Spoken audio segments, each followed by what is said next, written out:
আসসালামু আলাইকুম ওরহমতুল্লাহি ওয়া বারাকাতুহু। আমি যে টপিকটা নিয়ে আজকে আলোচনা করব সেটা হচ্ছে prophetic mindset through the lens of সিরা or through the lens of সুন্নাহ। রাসূল সাল্লাল্লাহু আলাইহি ওয়াসাল্লাম ওনার মাইন্ডসেট কেমন ছিল? মাইন্ডসেট শব্দটার সাথে আমরা মোটামুটি পরিচিত না, সবাই কি বলেন? মাইন্ডসেট মানে কি? মনস্তত্ত্ব, তাই তো? মানুষের মেন্টাল অ্যাটিটিউড, সে যেভাবে ভাবে, যেভাবে চিন্তা করে, একটা মানুষ তার চারপাশের জগৎটাকে যেভাবে দেখে, যেভাবে ভাবে, যেভাবে চিন্তা করে এবং যেভাবে সে সিদ্ধান্ত নেয়, এটাকে বলে তার mindset, the way of thinking. তো রাসূলুল্লাহ সাল্লাল্লাহু আলাইহি ওয়া আলিহি ওয়াসাল্লামের মাইন্ডসেট কেমন ছিল? তিনি বিভিন্ন সিচুয়েশনে কিভাবে এই সিচুয়েশনটাকে ডিল করতেন, ওনার অ্যাপ্রোচ কেমন ছিল, কোন পরিস্থিতিতে কিভাবে রিয়্যাক্ট করতেন, কিভাবে রেসপন্স করতেন, কিভাবে থিঙ্ক করতেন, কিভাবে ডিসিশন মেকিং করতেন, এই টোটাল বিষয়টাকে আজকে আমরা prophetic mindset through the lens of সিরাতে কভার করবার চেষ্টা করবো ইনশাআল্লাহ। একটু ভারী টপিক, তারপরে খুব সহজ করে উপস্থাপন প্রেজেন্টেশন করতে পারলে এটা বোঝা যাবে ইনশাআল্লাহ বিইذনিল্লাহ। তাহলে আমি প্রায়ই রাসূল সাল্লাল্লাহু আলাইহি ওয়াসাল্লামের মাইন্ডসেট বোঝানোর জন্য সিরাতে ঢুকে যাব, মানে রাসূল সাল্লাল্লাহু আলাইহি ওয়াসাল্লামের আসিরা আল আতিরা আল মুবারাকা, ওনার বায়োগ্রাফিতে প্রবেশ করব এবং সেখান থেকে রেফারেন্সগুলো শেয়ার করব আপনাদের সাথে, এবং সুন্নাহ থেকে রেফারেন্স শেয়ার করব, যাতে করে আমাদের কাছে ক্লিয়ার হয় যে ওনার মাইন্ডসেটটা কেমন, দৃষ্টিভঙ্গি কেমন। আমরা অনেকে বলি না যে দৃষ্টিভঙ্গি বদলান তো জীবন বদলে যাবে, এটা বলি না আমরা? তার মানে এটা খুব গুরুত্বপূর্ণ, মাইন্ডসেট খুব গুরুত্বপূর্ণ। আমরা প্রফিটিক মাইন্ডসেট নিয়ে কথা বলবো ইনশাআল্লাহ। আমি আমার রিসার্চে 12টা মাইন্ডসেট খুঁজে পেয়েছি, based on my personal research. আরও কিছু মাইন্ডসেট থাকতে পারে, কিন্তু মেইনলি ঘুরে ফিরে এই 12টার মধ্যেই সীমাবদ্ধ রাসূল সাল্লাল্লাহু আলাইহি ওয়াসাল্লামের মাইন্ডসেট। সেই 12টা মাইন্ডসেট কি কি, আমি পয়েন্টগুলো উল্লেখ করে আমি মূল আলোচনাতে প্রবেশ করছি।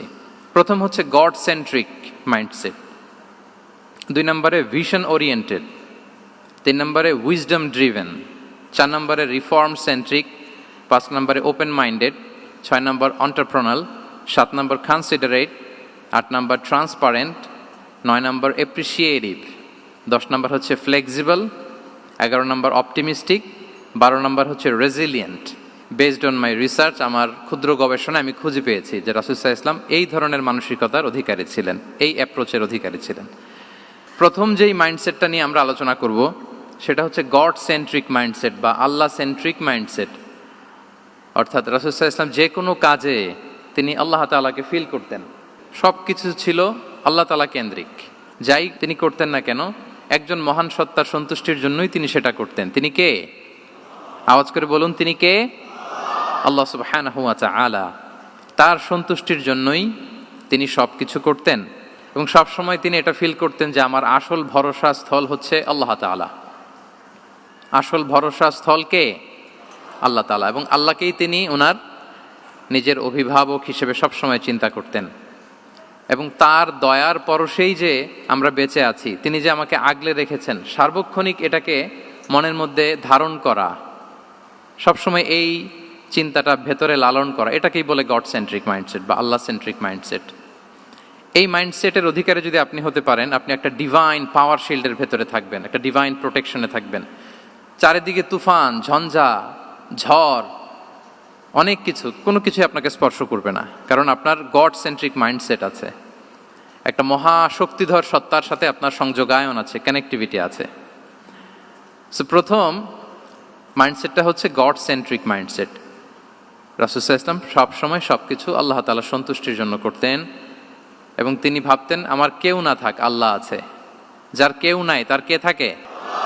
আল্লাহ আছে। এটাই হচ্ছে গড সেন্ট্রিক মাইন্ডসেট। আসুন আমরা সিরাতের ভেতরে ঢুকে যাই, যেহেতু আমরা বলেছি থ্রু দ্য লেন্স অফ সিরা।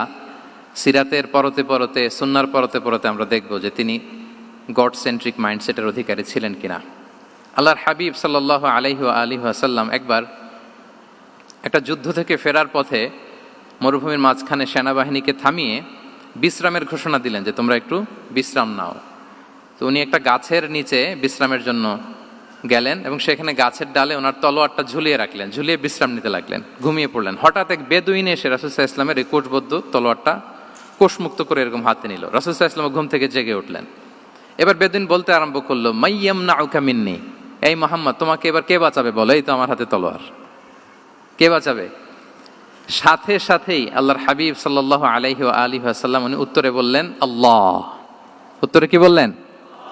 কোনো চিন্তা ভাবনা নাই যে ওরে আঘাত করা যায় কিনা পাল্টা, বা কোনোভাবে ওর কনফিডেন্স ডাউন করা যায় কিনা, এদিক সেদিক কারো সাপোর্ট চাওয়া যায় কিনা, কোনো দিকে না তাকিয়ে কি বললেন? আল্লাহ। সব সময় তিনি আল্লাহ কেন্দ্রিক ছিলেন। এটাকে বলে গড সেন্ট্রিক মাইন্ডসেট। যে কোনো পরিস্থিতিতে তিনি আল্লাহ যে আমার সাথে আছেন এটা কল্পনা করতেন। এবং সুনানে আবু দাউদের একটি বর্ণনা এসেছে, রাসূল সাল্লাল্লাহু আলাইহি ওয়াসাল্লাম কানা নবী সাল্লাল্লাহু আলাইহি ওয়াসাল্লাম ইযা হাযাবাহু আমরুন সাল্লা, তাকে যখন কোনো জিনিস বিচলিত করত তিনি জায়নামাজের মুসল্লায় দাঁড়িয়ে যেতেন, সালাতের জন্য দাঁড়িয়ে যেতেন। বিপদে পড়লেই আল্লাহর কাছে সেটা সঁপে দিতেন, শেয়ার করতেন। আমরা বর্তমানে কোনো বিপদে পড়লেই কি করি? আগে কোথায় শেয়ার করি? ফেসবুকে। আসলে করা উচিত কার সাথে? হ্যাঁ, আমার স্ত্রীর সাথে শেয়ার করার আগেও শেয়ার করব কার সাথে? আমার বন্ধুর সাথে শেয়ার করার আগেও শেয়ার করব কার সাথে? আল্লাহর সাথে। আমরা যদি হিজরতের ঘটনাটাকে একটু অ্যানালাইজ করি তাহলে দেখব যে গারে সাউরে যখন আল্লাহ রাসূল সাল্লাল্লাহু আলাইহি ওয়াসাল্লাম এবং আবু বকর রাদিয়াল্লাহু তাআলা আনহু ওনারা আশ্রয় নিয়েছিলেন রাত্রিবেলায়, কুরাইশরা যখন খুঁজতেছিল, আবু বকর রাদিয়াল্লাহু তাআলা আনহু বলেন যে কুরাইশদের পা দেখা যাচ্ছে, ওরা যে হেঁটে যাচ্ছে, একটু উকি মারলেই আমাদেরকে দেখা যায়। তিনি অত্যন্ত ভীত সন্ত্রস্ত, তটস্থ, নিজের জন্য নয়, রাসূল সাল্লাল্লাহু আলাইহি ওয়াসাল্লামের সেফটির জন্য। রাসূল সাল্লাল্লাহু আলাইহি ওয়াসাল্লাম আবু বকর রাদিয়াল্লাহু তাআলা আনহুকে বলেন যে আবু বকর চিন্তা করো না, লা তাহসান ইন্নাল্লাহা মা'ানা, আবু বকর চিন্তা করো না, আল্লাহ আমাদের সাথে আছেন। সুবহানাল্লাহ। আমাদের সাথে কে আছেন? আল্লাহ আমাদের সাথে আছেন। এটা হচ্ছে গড সেন্ট্রিক মাইন্ডসেটের উদাহরণ। আপনার মনকে বুঝাতে হবে যে আল্লাহ আমার সাথে আছে। মনকে তুমি বুঝিয়ে বলো আল্লাহ আছে আমার সাথে। এই বাক্যটা মুখস্থ করা যাবে? মনকে তুমি বুঝিয়ে বলো আল্লাহ আছেন আমার সাথে। আপনার পুরো জীবনের সব কাজের সাথে যদি এই বাক্যটাকে মিলিয়ে ফেলতে পারেন দেখবেন যে কোনো কিছুই আপনার ক্ষতি করতে পারতেছে না। এটাকে বলে গড সেন্ট্রিক মাইন্ডসেট। আল্লাহ আমার সাথে আছেন, কেউ নাই কিন্তু আল্লাহ তাআলা আমার সাথে আছেন। এবং গড সেন্ট্রিক মাইন্ডসেটের সবচেয়ে বড় সুবিধা হচ্ছে আপনার মনে কখনো হতাশা কাজ করবে না, হতাশা বাঁধবে না, কারণ আপনার সাথে এক মহাশক্তিধরের কানেক্টিভিটি আছে। তিনি কে বলুন তো আওয়াজ করে? তিনি আল্লাহ। হতাশা আসবে না।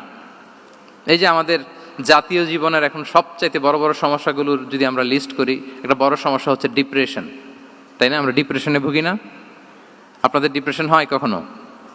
আচ্ছা, ডিপ্রেশন কাকে বলে আগে বলে। ডিপ্রেশন হচ্ছে আপনার আর আপনার রবের মাঝে যে দূরত্ব, এটার নাম ডিপ্রেশন। আই রিপিট, আমার আর আমার রবের মাঝে যে গ্যাপ, আমাদের সম্পর্কের যে দূরত্ব, এটার নাম কি? ডিপ্রেশন। আপনি যত আল্লাহর সাথে সম্পর্ক জোরদার করতে পারবেন, ডিপ্রেশন আপনার থেকে দৌড়ে পালাবে। এজন্য আমাদের বিশ্বাসীদের জীবনে কোনো ডিপ্রেশন নাই। আছে? আমাদের ডিকশনারিতে কোনো ডিপ্রেশন আছে বলেন তো? আমাদের সাথে আল্লাহর সম্পর্ক কেমন বলেন? মজবুত? আলহামদুলিল্লাহ পড়ুন সবাই। তাহলে ডিপ্রেশন হচ্ছে আপনার আর আপনার রবের মাঝে যে দূরত্ব, এই দূরত্ব দূর করে দেন, ডিপ্রেশন আপনিই পালাবে। আমরা আরো কিছু সিরা থেকে ইনসিডেন্ট নিয়ে দেখি যে গড সেন্ট্রিক মাইন্ডসেটটা কেমন। দ্বিতীয় হিজরিতে যে বদরের যুদ্ধ হলো, সে বদরের যুদ্ধে ইবনে মাসউদ রাদিয়াল্লাহু তাআলা আনহু তিনি বর্ণনা করেন যে আল্লাহ রাসূল সাল্লাল্লাহু আলাইহি ওয়াসাল্লাম আগামীকাল যুদ্ধ, এর আগের দিন রাতে তিনি হাত তুলে এরকম দোয়া করতেছিলেন। আমরা তো এইভাবে দোয়া করি, আল্লাহর হাবিব সাল্লাল্লাহু আলাইহি ওয়া আলিহি ওয়াসাল্লাম তিনি দোয়া করতে করতে ইমোশনালি হাত এরকম উঁচু করে, হাত্তা ইউরা বায়াদু ইবতাইহি, বগলের শুভ্রতা দেখা যাচ্ছিল, উনি দোয়া করতেছিলেন আল্লাহুম্মা আনজিজলি মা ওয়া'আতানি, আল্লাহুম্মা আতিনি মা ওয়া'আতানি, আল্লাহ তুমি যে বিজয় দিবে বলে প্রতিশ্রুতি করেছিল ওই বিজয় আমাদেরকে দাও, ওই ভিক্টরি আমাদেরকে দাও, দোয়া করছিলেন। সাইয়েদনা আলী রাদিয়াল্লাহু তাআলা আনহু উনি বর্ণনা করছেন যে বদরের যুদ্ধের আগের রাতে আমরা সবাই ঘুমোচ্ছিলাম, কিন্তু রাসূল সাল্লাল্লাহু আলাইহি ওয়াসাল্লামকে দেখলাম যে না, উনি হাত তুলে শুধু আল্লাহর কাছে কান্না করছেন, দোয়া করছেন। আবু বকর রাদিয়াল্লাহু তাআলা আনহু উনি বলেন যে আমি যে দেখলাম যে তিনি ফজর পর্যন্ত দোয়া চালিয়েই যাচ্ছিলেন, দোয়া চালিয়েই যাচ্ছিলেন, দোয়া কন্টিনিউ করছিলেন তিনি। এবং দোয়া করতে করতে রাসূল সাল্লাল্লাহু আলাইহি ওয়াসাল্লাম এতটাই ইমোশনাল হয়ে গেলেন যে ওনার গায়ের চাদরটা নিচে পড়ে গেল। আবু বকর রাদিয়াল্লাহু তাআলা আনহু যে বলেন ইয়া নবী আল্লাহ কাফাকা মুনাশাদাতুকা রাব্বাক ফাইন্নাহু সায়ুনজিজু লাকা মা ওয়া'দাক, হে নবী যথেষ্ট, এনাফ ইজ এনাফ, অনেক হয়েছে নবী, আন্না, আর কাঁদতে হবে না, আপনার রব আপনাকে ভিক্টরি বা বিজয় দান করবে ইনশাআল্লাহ। তাহলে দেখেন, যুদ্ধের আগের রাতে সেনাপ্রধান কি করে? এই কৌশল ওই কৌশল, কোন দিক দিয়ে অ্যাটাক করা যাবে, ওয়ার স্ট্র্যাটেজি ঠিক করে, তার সাথে যারা আছে তাদের সাথে পরামর্শ করে। কিন্তু রাসূল সাল্লাল্লাহু আলাইহি ওয়াসাল্লাম সব কিছু সেট করে দিয়ে কার সাথে কানেক্টিভিটি গড়েছেন বলুন তো? আল্লাহর সাথে। This is called God centric mindset, Allah centric mindset. আমার হৃদয়টা সবসময় কার সাথে জুড়ে থাকবে? আল্লাহর সাথে, কারণ উনি ছাড়া আমার কোনো ঠিকানাই নাই।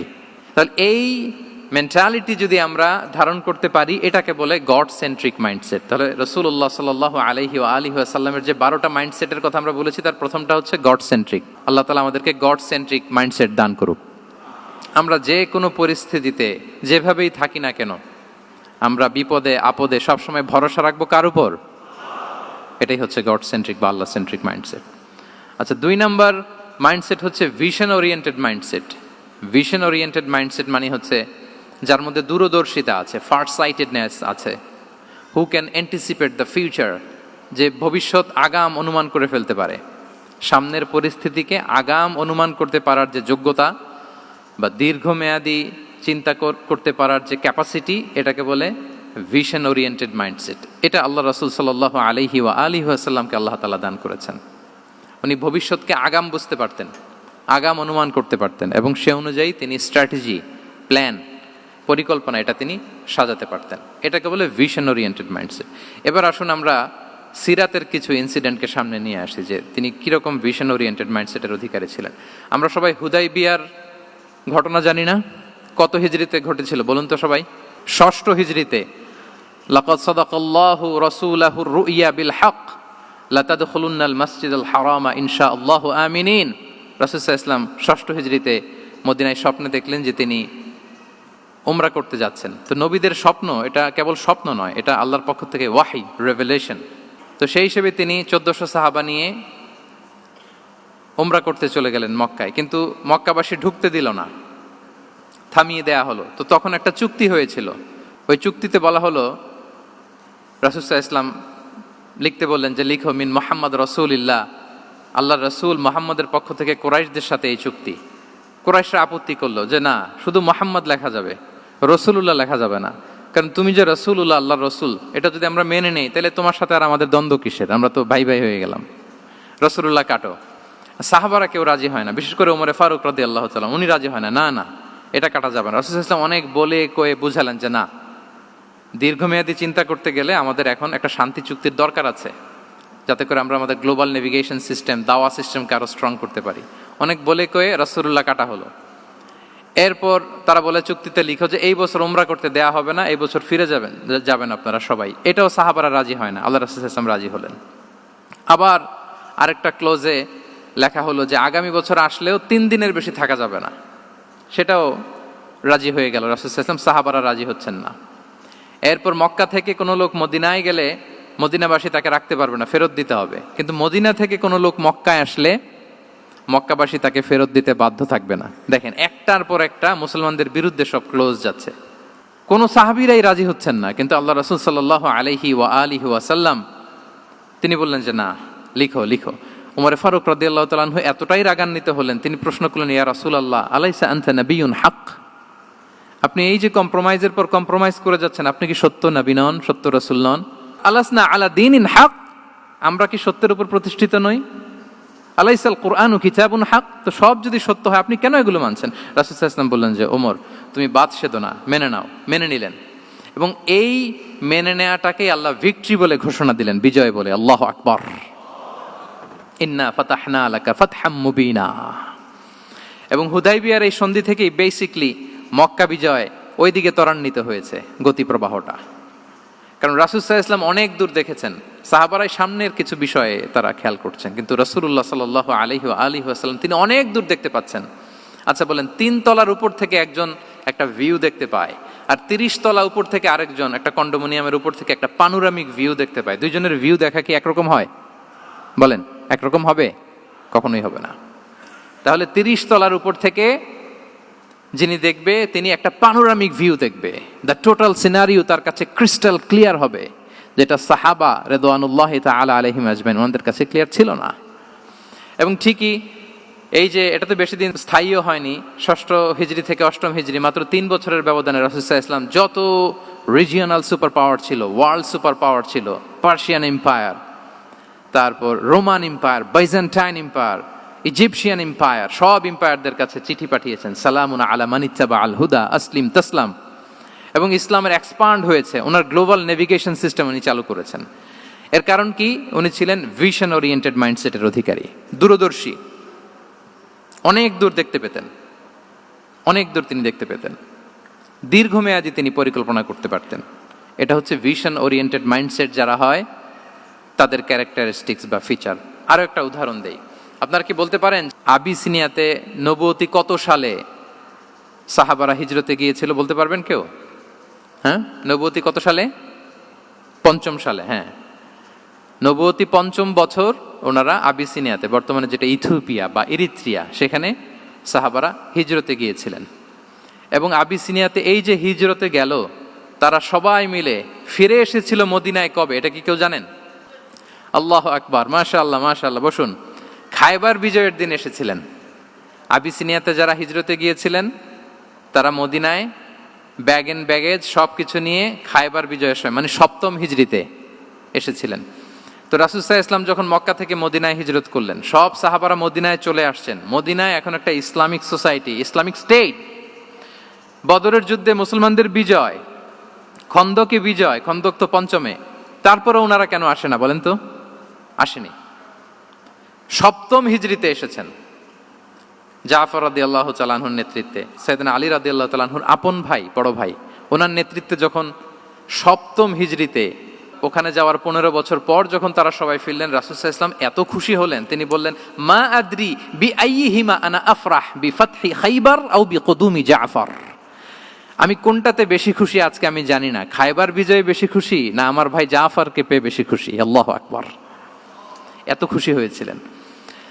তো এখন এমনি তো মনে প্রশ্ন জাগে যে রাসূল সাল্লাল্লাহু আলাইহি ওয়াসাল্লাম যখন মদিনায় চলে আসলেন, কোরআনের আয়াতগুলো নাজিল হয়, সালাত ফরজ হলো, জাকাত আসলো, সব হলো, একটার পর একটা হচ্ছে, ইসলামিক স্টেট, তো ওনারাই কেন আবিসিনিয়াতে পড়ে আছেন? প্রশ্ন জাগে না? ওই সময় একটা ক্রাইসিস মোমেন্ট ছিল, তখন ওনারা গিয়েছিল আবিসিনিয়াতে, কিন্তু আসে না কেন? ওনারা এসেছেন 7ম হিজরিতে। এর কারণ আবিসিনিয়ায় কিছু মুসলিমদেরকে রেখে দেওয়া, এটা রাসূলুল্লাহ সাল্লাল্লাহু আলাইহি ওয়াসাল্লামের প্ল্যান বি ছিল। কি ছিল? Plan B. রাসূল সাল্লাল্লাহু আলাইহি ওয়াসাল্লাম অপেক্ষা করছিলেন যে মদিনাকে প্রথমে ইন্টারনাল যত থ্রেট আছে এগুলো থেকে মুক্ত করতে হবে, এরপরে মদিনাকে যত এক্সটার্নাল থ্রেট আছে এগুলো থেকে মুক্ত করতে হবে। সব যখন মুক্ত করে উনি দেখলেন যে না, মদিনা সেফ জোন, এখন আর আলাদা একটা বেজ, একটা এক্সট্রা সেফ জোন বা এডিশনাল বেজ আমার কোথাও দরকার নাই। তখনই তিনি লোক পাঠালেন যে যাও, জাফরের নেতৃত্বে আবিসিনিয়ায় যারা হিজরত করেছে তারা সবাই মদিনায় চলে আসো। সুবহানাল্লাহ বিহামদি। তাহলে একটা প্ল্যানে কাজ করতেন না। আমরা তো এরকম করি, একটাই প্ল্যান। প্ল্যান কটা? এটা যদি ওয়ার্ক না করে শেষ, আমও নাই, সালাও নাই। কিন্তু রাসূলুল্লাহ সাল্লাল্লাহু আলাইহি ওয়া সাল্লামের প্ল্যান এ ছিল, প্ল্যান বি ছিল, প্ল্যান সি ছিল। প্ল্যান এ ওয়ার্ক না করলে প্ল্যান বিতে যেতেন, বি ওয়ার্ক না করলে সিতে যেতেন, এইভাবে তিনি কাজ করতেন।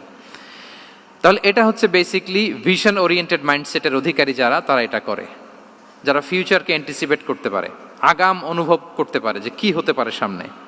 এই যে বাংলাদেশের বিভিন্ন প্ল্যান পরিকল্পনায় আমরা দেখা যায় যে এখান দিয়ে একটা ব্রিজ করে পরে ভাঙতে হয়, রাস্তা একটা তৈরির পরে ভাঙতে হয়, কোথায় এক টানেল হয়ে আছে প্রতি মাসে মাসে এখন লস হয়, তারপর 1 ঘন্টা বৃষ্টি হলে পুরো ঢাকা শহর এটা বন্যা হয়ে যায়। এগুলো হচ্ছে একাধিক প্ল্যান না থাকা, ভিশনারি অ্যাটিটিউডের অধিকারী না হওয়ার কারণে এই ঝামেলাগুলো আমাদের হচ্ছে।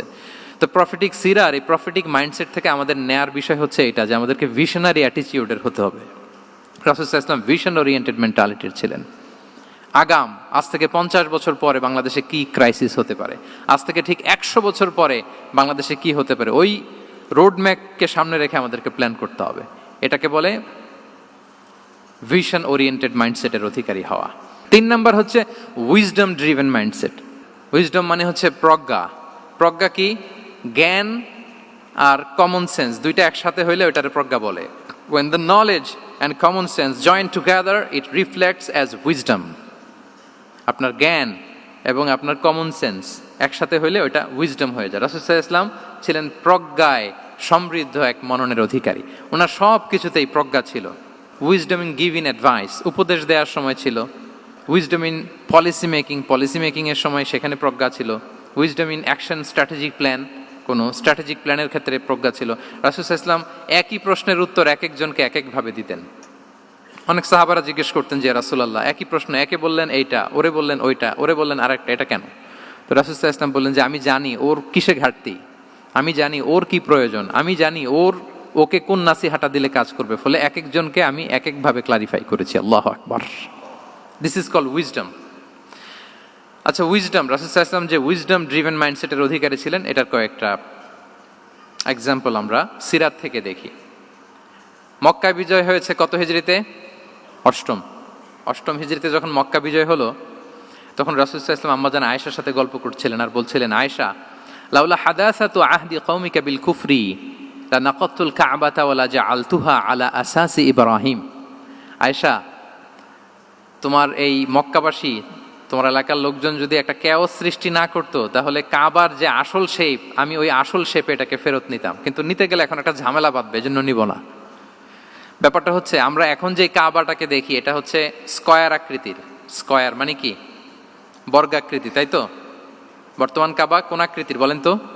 একটা বড় কিউবের সাইজ না? দূর থেকে দেখলে মনে হয় একটা বড় কিউবের সাইজ, কিউবের আকৃতি মানে স্কয়ার, চতুর্ভুজ। কিন্তু সাইয়েদনা ইব্রাহিম আলাইহিস সালাম যে কাবা নির্মাণ করেছিলেন, এটা কিন্তু এরকম কিউব ছিল না, ওইটা ছিল রেক্ট্যাঙ্গেল। রেক্ট্যাঙ্গেল ছিল, মানে আয়তাকৃতির ছিল, এরকম লম্বা। এই যে এই টেবিলটা যেরকম, টেবিলের যে শেপ এইরকম ছিল, এরকম লম্বা কাবাঘর ছিল আয়তাকৃতির। কিন্তু এখন এটা কমে স্কয়ার আকৃতির হয়ে গেছে। এর কারণটা কি? কাবা একবার ওখানে অগ্নিকাণ্ড ঘটার কারণে ধ্বংস হয়েছিল, ফলে কাবাকে আবার রিনোভেশন করা লেগেছিল, পুনর্নির্মাণ। তো কুরাইশরা সিদ্ধান্ত নিয়েছিল, কাবা পুনর্নির্মাণে আমরা কোনো হারাম টাকা ইউজ করব না, যার কাছে যত হালাল টাকা আছে নিয়ে আসা হলো। কিন্তু হালাল টাকা যতটুকু জমা হয়েছে, এটা দিয়ে পুরো কাবা নির্মাণ হয় না, অর্ধেক হয়। ফলে কাবা যে আয়তাকৃতির ছিল, সেটা না হয়ে গেছে কি বলেন? বর্গাকৃতির, মানে স্কয়ার। ওই স্কয়ার কাবাই আজ পর্যন্ত রয়ে গেছে। কিন্তু ওই যে আয়তক্ষেত্রের যে শেপের মধ্যে যতটুকু জায়গা বাকি ছিল, ওইখানে দেখবেন একটা ক্রিসেন্টের মতো আছে, হেজরে ইসমাইল, হাতিমে কাবা বলে। ওইটার ভিতরে নামাজ পড়া আর কাবার ভিতরে নামাজ পড়া একই হুকুম। ওইটার ভিতরে নামাজ পড়া আর কাবার ভিতরে নামাজ পড়া কি একই হুকুম। ফলে ওই হাতিমের ভেতরে ফরজ সালাত আদায় হয় না, নফল সুন্নাত পড়া যায়। এমনকি কাবার ভেতরেও ফরজ সালাত আদায় করলে আদায় হবে না, কারণ নামাজের ফরজের মধ্যে একটা ফরজ হচ্ছে ইলা জিহাতিল কাবা, টু দ্য ডাইরেকশন অফ কেবলা। আপনার কেবলা মুখী হইতে হবে না। আপনি তো কাবার ভিতরে ঢুকে গেছেন, এখন কাবা কোন দিকে? কাবা তো নাই, বের হইতে হবে। বের হয়ে কাবা মুখী হলে সালাত হবে। I think you got the point. তো তাহলে রাসূল সাল্লাল্লাহু আলাইহি ওয়াসাল্লামের উইজডম বা প্রজ্ঞাটা এখানে দেখেন। আম্মাজান আয়েশা রাদিয়াল্লাহু তাআলা আনহাকে উনি বললেন যে, আয়েশা, মক্কা তো বিজয় হলো, মক্কার কন্ট্রোল তো এখন আমার হাতে। চাইলে আমি কাবাকে ভেঙে সেই ইব্রাহিম আলাইহিস সালামের যে বেইজ, ওরকম লম্বা করে শেপ দিতে পারি, কিন্তু দিব না। কেননা দিলে মক্কা একটা ক্যাওস হতে পারে। কি হতে পারে? কারণ তারা একেবারে ভেরি রিসেন্ট মুসলমান হয়েছে, তারা না বুঝেই বলবে যে সেই আদি কাবা, মুহাম্মদ এই কাবার অপমান করেছে, কাবাকে ভুলুণ্ঠিত করেছে, সম্মানকে নষ্ট করেছে, এরকম একটা কোশ্চেন রাইজ করতে পারে। এই জন্য আমি করলাম না। সুবহানাল্লাহ। This is called wisdom. এটাকে কি বলে? প্রজ্ঞা। এটাকে প্রজ্ঞা বলে। তাহলে আপনার জ্ঞান এবং আপনার কমন সেন্স দুইটা যখন কানেক্ট করে, তখন সেটা প্রজ্ঞা হয়। প্রজ্ঞার আরেকটা উদাহরণ যদি দেই সিরাত থেকে, রাসূল সাল্লাল্লাহু আলাইহি ওয়াসাল্লামের যে কনফ্লিক্ট রিজলভিং ক্যাপাসিটি ছিল, যখন কাবাকে পুনর্নির্মাণ করা হচ্ছে, তখন হাজরে আসওয়াদকে বের করা লেগেছিল, এবং রিনোভেশন শেষে আবার হাজরে আসওয়াদকে তার জায়গা মতো, মানে ব্ল্যাক স্টোন, যেটাতে চুমু দিলে মানুষের গুনাহ মাফ হয়ে যায়, হাজরে আসওয়াদ, চিনতে পেরেছেন না? ফলে অনেক বোনেরা যাদের জন্য হেজাব নিকাব মেনটেন করা হচ্ছে ফার্জ, পর্দার কোনো বালাই নাই, পুরুষের সাথে ধাক্কা ধাক্কি করে তার শরীর মিশে যাচ্ছে, গা মিশে যাচ্ছে, ধাক্কা ধাক্কি করে একটা সুন্নতের জন্য ফরজকে স্যাক্রিফাইস করে ফেলতেছে। মানে ফোকাস ঠিক নাই আর কি, কোথায় যে কোনটা করতে হবে ওইটাই ভুলে গেছে। তো এই হাজরে আসওয়াদ পাথরকে আবার জায়গা মতো রাখতে হবে। এখন কে রাখবে, এই নিয়ে মারামারি মক্কায়। বড় বড় চারটা গোত্র বলে, এই গোত্র বলে আমি রাখবো, এই গোত্র বলে আমি রাখবো, আরেক গোত্র বলে রক্তের গঙ্গা বইয়ে দেবো মক্কায়, কিন্তু এই সম্মান অন্যকে নিচে দিব না, কারণ ইটস ভেরি প্রেস্টিজিয়াস ইস্যু। যা আমাদের গোত্র এই ব্ল্যাক স্টোন হাজরে আসওয়াদকে নিয়ে জায়গা মতো রেখেছে, এটা কাউকে দিব না। তো সবাই যখন মারমুখী, তখন আল্লাহ রাসূল সাল্লাল্লাহু আলাইহি ওয়া আলিহি ওয়াসাল্লাম তিনি সমাধান দিলেন যে মারামারির দরকার নাই, একটা চাদর নিয়ে আসো। নিয়ে আসা হলো। 4 গোত্রের 4 লিডারকে বললেন, চাদরের 4 কোনা ধরো। চারজন চার কোনা ধরলো, রাসূল সাল্লাল্লাহু আলাইহি ওয়াসাল্লাম তিনি পাথরটা নিয়ে মাঝখানে রাখলেন। এবার চার নেতাকে বললো, আসো, জাতীয় চার নেতা চলে আসো, কাবার সামনে চলে আসলো। এরপরে আল্লাহ রাসূল সাল্লাল্লাহু আলাইহি ওয়াসাল্লাম ওনার মোবারক হাত দিয়ে, বরকতময় হাত দিয়ে হাজরা আসওয়াদকে নিয়ে নিজ হাতে রাখলেন। এবার সবাই হ্যাপি, কারণ অংশগ্রহণ করতে পারছে। আসলে মূল স্ট্যাটাস কিন্তু চলে গেছে রাসূলের দিকে, নাকি? ওরা তো এটা টাচও করতে পারে নাই, পারছে? ওরা চাদর ধরেই হ্যাপি, কিন্তু পাথরটা ধরেছিল কে? রাসূল সাল্লাল্লাহু আলাইহি ওয়াসাল্লাম। চাদরে রেখেছিল কে? রাসূল সাল্লাল্লাহু আলাইহি ওয়াসাল্লাম। চাদর থেকে নিয়ে আবার কাবা ঘরে সেট করেছিল কে? রাসূলুল্লাহ সাল্লাল্লাহু আলাইহি ওয়া আলিহি ওয়াসাল্লাম। এভাবে উনি কনফ্লিক্ট রিজলভ করতেন থ্রু হিজ উইজডম, ওনার প্রজ্ঞার মধ্য দিয়ে। আমরা যদি তায়েফের ঘটনা দেখি, রক্তাক্ত হয়েছেন, পাহাড়রক্ষী ফেরেশতারা এসে বলেছে, রাসূলুল্লাহ জাস্ট অর্ডার করেন, আমরা কলাপস করবো এমনভাবে the entire Taif city will be collapsed, একেবারে স্ম্যাশ করে দিব, পাউডার হয়ে যাবে। রাসূল সাল্লাল্লাহু আলাইহি ওয়াসাল্লাম বললেন, না, বাল আরজু আন ইউখরিজাল্লাহু মিন আসলাবিহিম মান ইয়াবুদুল্লাহ ওয়াহদাহ ওয়া লা ইউশরিকু বিহি শাইআ। তিনি বললেন, না, ওদেরকে ধ্বংস করে দিও না, ওদেরকে ধ্বংস করলে লা ইলাহা পড়বে কে? সুবহানাল্লাহ। কি উইজডম ড্রিভেন ছিলেন উনি। উনি বলেন যে আমি আশা করি, প্রত্যাশা রাখি, দোয়া করি যে ওরা আমাকে প্রত্যাখ্যান করেছে, কিন্তু ওদের যে নেক্সট জেনারেশন, ওরা সাক্ষী দেবে আশহাদু আল্লাহ ইলাহা ইল্লাল্লাহ ওয়া আশহাদু আন্না মুহাম্মাদার রাসূলুল্লাহ। এবং তাই হয়েছে। এখন তায়েফে যান, চারদিক থেকে আল্লাহু আকবার ধ্বনিতে মুখরিত তায়েফ, এবং এত চমৎকার শহর, এটা একটা ট্যুরিস্ট ডেস্টিনেশন হয়ে গেছে। সৌদি আরবিয়াতে যারা যায়, তায়েফ না গেলে লোকদের ভালো লাগে না। ঠান্ডা, সবুজ শ্যামল, রেইনফল হয়, ফলমূল পাওয়া যায়।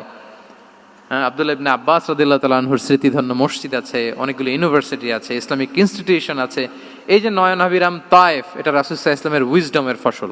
ওই দিন যদি রাগের চোটে বলতো যে হ্যাঁ দাও, স্ম্যাশ করে দাও, তাইলে এই যে যারা শাহাদা পড়েছে, নও মুসলিম হয়েছে, এটা কিন্তু হতো না। তাহলে এটা হচ্ছে রাসূল সাল্লাল্লাহু আলাইহি ওয়াসাল্লামের প্রজ্ঞার একটা উদাহরণ। আর একটা উদাহরণে যাই।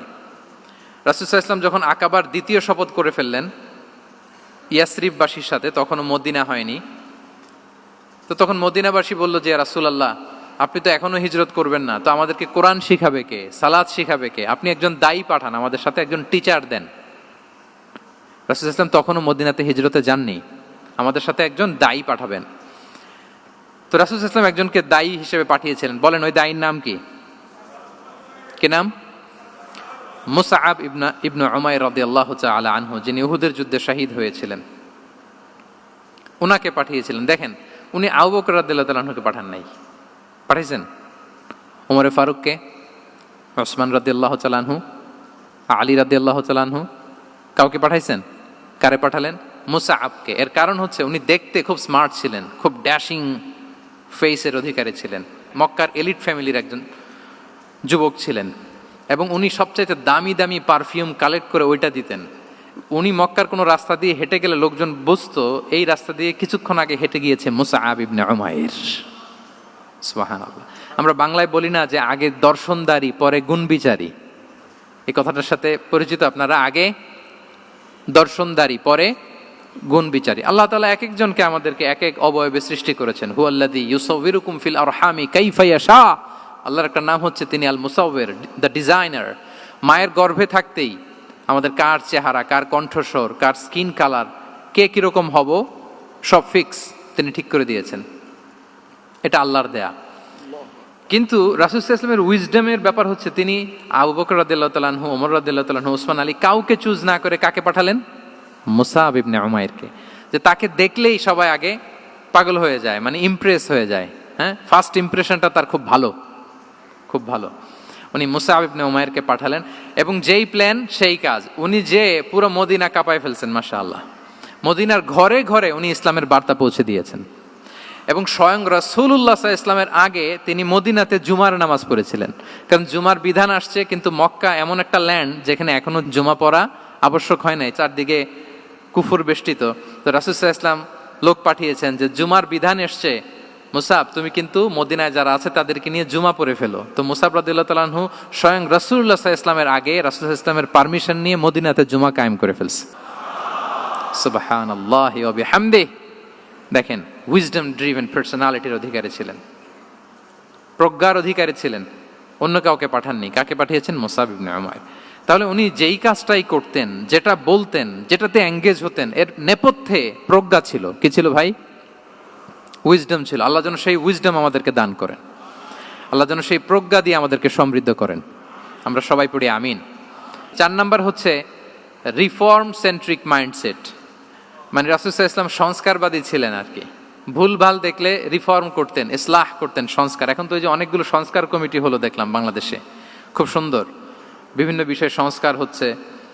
এবং স্বাধীনতার পরে আমাদের বয়স তো আর বেশি না, মানে সব দলের লোকেরা মিলে একসাথে এরকম বসা, এরপর রাষ্ট্রীয় ইস্যু নিয়ে ডিসকাস করা, এরপর মাঝে মাঝে আবার ওয়ার্কআউট করা, আবার একটু মিষ্টি ঝগড়া করা, আবার একটু ফান করা, এই সব কিছুর মধ্য দিয়ে জাতির জন্য ভাবা, নতুন নতুন চিন্তা প্রণয়ন। That's very good, I do appreciate. এটা দরকার, এমন বাংলাদেশই তো আমরা চেয়েছিলাম, ঠিক কিনা বলেন? এই যে রিফর্ম হচ্ছে, এটা অ্যাপ্রিসিয়েবল। রাসূল সাল্লাল্লাহু আলাইহি ওয়াসাল্লামের কিন্তু এই রিফর্ম সেন্ট্রিক মাইন্ডসেট ছিল। অন্যায় দেখলে, ভুলভাল দেখলে, অসঙ্গতি দেখলে, ইনকনসিস্টেন্সি দেখলে শুধরে দিতেন। শুদ্ধাচার অভিযান চালিয়েছেন মক্কাতেও মদিনাতেও, রিফর্ম করতেন। সব খারাপকে তিনি ভালো দিয়ে পরিবর্তন করে দিতেন। আসুন সিরাতের আয়নায়, থ্রু দ্য লেন্স অফ সিরা আমরা দেখি কিভাবে পরিবর্তন করতেন। রাসূল সাল্লাল্লাহু আলাইহি ওয়াসাল্লামের একটা আদত বা হ্যাবিট ছিল, তিনি কোনো ব্যক্তির বা কোনো স্থানের কোনো বাজে নাম বা খারাপ নাম দেখলে ওটা ভালো নামে চেঞ্জ করে দিতেন। মক্কা থেকে মদিনায় হিজরতের আগে মদিনার নাম ছিল ইয়াসরিব। কি ছিল? ইয়াসরিব মানে হচ্ছে প্রতিশোধ বা নিন্দা বা ক্ষোভ বা ভর্ৎসনা, সবগুলোই খুব বাজে মিনিং ডিনোট করে। রাসূল ইসলাম বললেন, আমি যেই শহরে হিজরত করব এই শহরের নাম ক্ষোভ, এই শহরের নাম হিংসা, এটা হইতে পারে? বলেন। রাহমাতাল লিল আলামিন, হ্যাঁ, mercy and peace for the entire universe করে যাকে আল্লাহ পাঠিয়েছেন, উনি যেই শহরে থাকবেন ওই শহরের নাম প্রতিশোধের শহর, এটা হবে? উনি শহরের নাম চেঞ্জ করে দিলেন। উনি শহরের নাম দিলেন মদিনাতুন নবী। কি দিলেন? মদিনাতুন নবী, অথবা তওবা তয়্যিবা, চেঞ্জ করে দিলেন, পরিবর্তন করে দিলেন। এক এলাকায় যে বিষ্ণু ইসলাম দেখলেন যে গাছপালা হয় না, উনি বললেন মাসমুহা হাযিহিল আরদ, এই জায়গার নাম কি? সবাই বলে ইসমুহা গাদেরা। গাদেরা মানে হচ্ছে মাকান লা নাবাতা ফিহি ওয়ালা শাজার, এমন জায়গা যেখানে ঘাস লতাপাতা কিছুই জন্মায় না।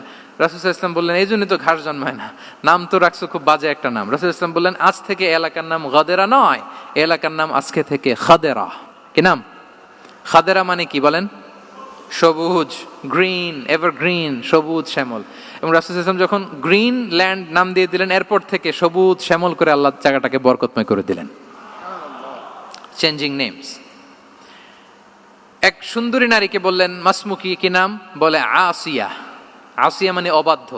রাসূল সাল্লাল্লাহু আলাইহি ওয়াসাল্লাম বললেন, তুমি এত সুন্দরী, you are a beautiful lady, আর কি বাজে একটা নাম রেখেছো আসিয়া। তুমি আসিয়া কেন হবে? আজকে থেকে তোমার নাম জামিলা, মানে তুমি সুন্দরী, রূপবতী।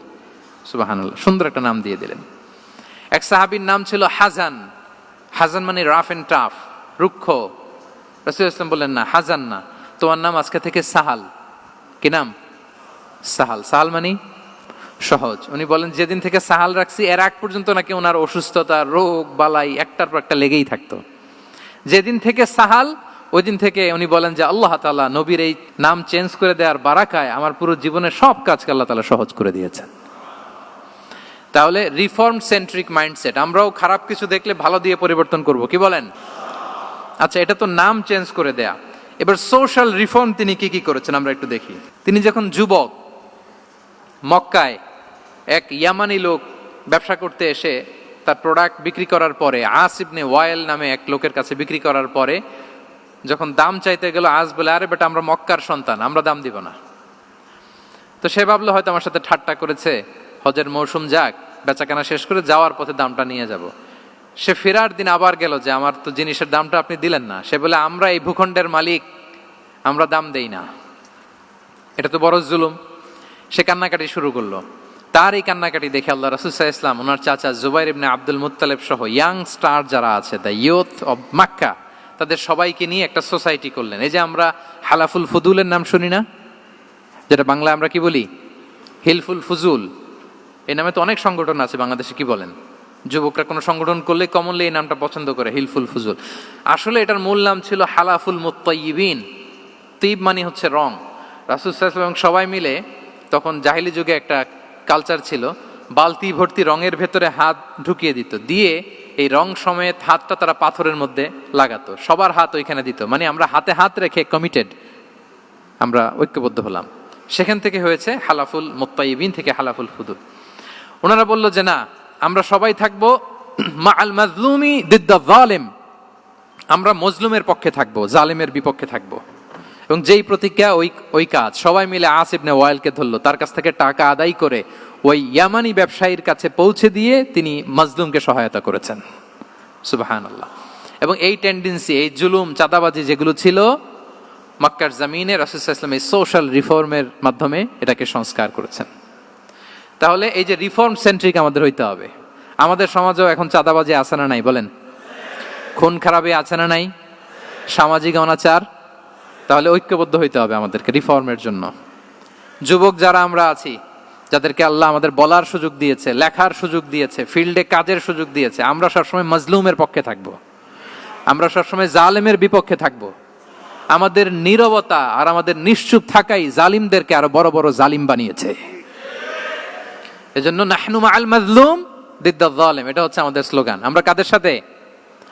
মজলুমের সাথে। আওয়াজ করে বলেন, কার সাথে? ইত্তাকু দাওয়াতাল মাজলুম। রাসূল সাল্লাল্লাহু আলাইহি ওয়াসাল্লাম বলেন, তোমরা মাজলুমের কান্নাকে ভয় করো, কেননা মাজলুমের কান্না আর আল্লাহর মাঝে কোনো ফারাক থাকে না, কোনো পর্দা থাকে না, বদদোয়া করলেই কবুল হয়ে যায়। তাহলে এভাবে রাসূলুল্লাহ সাল্লাল্লাহু আলাইহি ওয়া আলিহি ওয়াসাল্লাম তিনি সোশ্যাল রিফর্ম করেছেন। আমরা যদি ওনার পলিটিক্যাল রিফর্মের দিকে তাকাই, তাহলে দেখব যে আমরা যদি কনস্টিটিউশন অফ মদিনার কথা বলি, মদিনার কনস্টিটিউশন, এটা কিন্তু রাসূল সাল্লাল্লাহু আলাইহি ওয়াসাল্লাম করেছেন। মদিনা চার্টার, এত চমৎকার চার্টার পৃথিবী আর দেখেনি। ওইটা থেকেই এখন সব গোটা বিশ্বের সংবিধান। এই যে আমাদের সংবিধান সংস্কার কমিশন আছে না একটা, নিশ্চয়ই তারা ওইটা থেকে অনেক বেনিফিটেড হতে পারবেন। আমাদের যে মদিনা চার্টার, রাসূল সাল্লাল্লাহু আলাইহি ওয়াসাল্লাম নিজে করা, এবং এটা একটা ইনক্লুসিভ চার্টার ছিল। মুসলিম, পেগানস, জুইশ, সব ধর্মের মানুষকে নিয়ে তিনি মদিনাতে ওয়ান উম্মাহ ঘোষণা দিয়েছিলেন। ওয়ান উম্মাহ, উই আর ওয়ান উম্মাহ। হোক তুমি পেগান মুশরিক, হোক তুমি জুইশ মানে ইহুদি, হোক তুমি মুসলিম, তুমি যেই ধর্মের হও না কেন, মদিনাকে রক্ষা করতে যে আমরা সবাই মিলে উম্মাহ ওয়াহেদা, আমরা সবাই মিলে কি উম্মাহ ওয়াহেদা। পৃথিবীর অনেক দেশ এই আইডিওলজিকে ধারণ করে হু হু করে এগিয়ে গিয়েছে। মালয়েশিয়াতে 3টা রেস, আমি তো প্রায় এক যুগ ওখানে, আমার 2টা ডিগ্রি ওখান থেকে, মাস্টার্স পিএইচডি। সো আমি কাছ থেকে তাদেরকে দেখার সুযোগ পেয়েছি।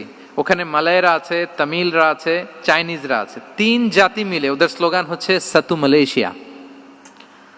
মালয় ভাষায় সাতু মানে হচ্ছে ওয়ান, মালয় ভাষায় সাতু মানে কি ওয়ান। সাতু মালয়েশিয়া মানে আমরা হতে পারি চাইনিজ, হতে পারি তামিল, কিংবা হতে পারি মালয় ভূমিপুত্রা, কিন্তু সবাই মিলে দেশের স্বার্থে আমরা সবাই কি এক। এটাই লাগবে আমাদের নতুন বাংলাদেশে। জুলাই আপরাইজিং এর পরে আমাদের এই ঐক্যবদ্ধ থাকার বাংলাদেশ আমরা চাই কি চাই না বলেন? সাম্রাজ্যবাদকে রুখে দিতে, যে কোনো ষড়যন্ত্রকে রুখে দিতে ঐক্যবদ্ধ থাকার কোনো বিকল্প নাই, ঠিক কিনা বলেন? ঐক্যবদ্ধ থাকতে হবে আমাদেরকে, যেটা রাসূলুল্লাহ সাল্লাল্লাহু আলাইহি ওয়া আলিহি ওয়াসাল্লাম মদিনা চার্টারে আমাদেরকে শিখিয়েছেন যে আমরা ওয়ান উম্মাহ। তাহলে খারাপ নাম দেখলে চেঞ্জ করতেন, পলিটিক্যাল রিফর্ম করেছেন ওয়ান উম্মাহ গঠনের মধ্য দিয়ে। ফিনান্সিয়াল রিফর্ম যদি বলি, শুধু financial reforms by prophet Muhammad peace be upon him, এটা নিয়ে লম্বা কথা বলা যেতে পারে। শুধু একটা উদাহরণ দিয়ে শেষ করি। বিদায় হজের ভাষণে উনি সুদকে চিরতরে কবরস্থ করেছেন, সুদকে চিরতরে কবরস্থ করেছেন, এবং এটা অন্যের জন্য না, নিজের ঘর দিয়ে শুরু করেছেন।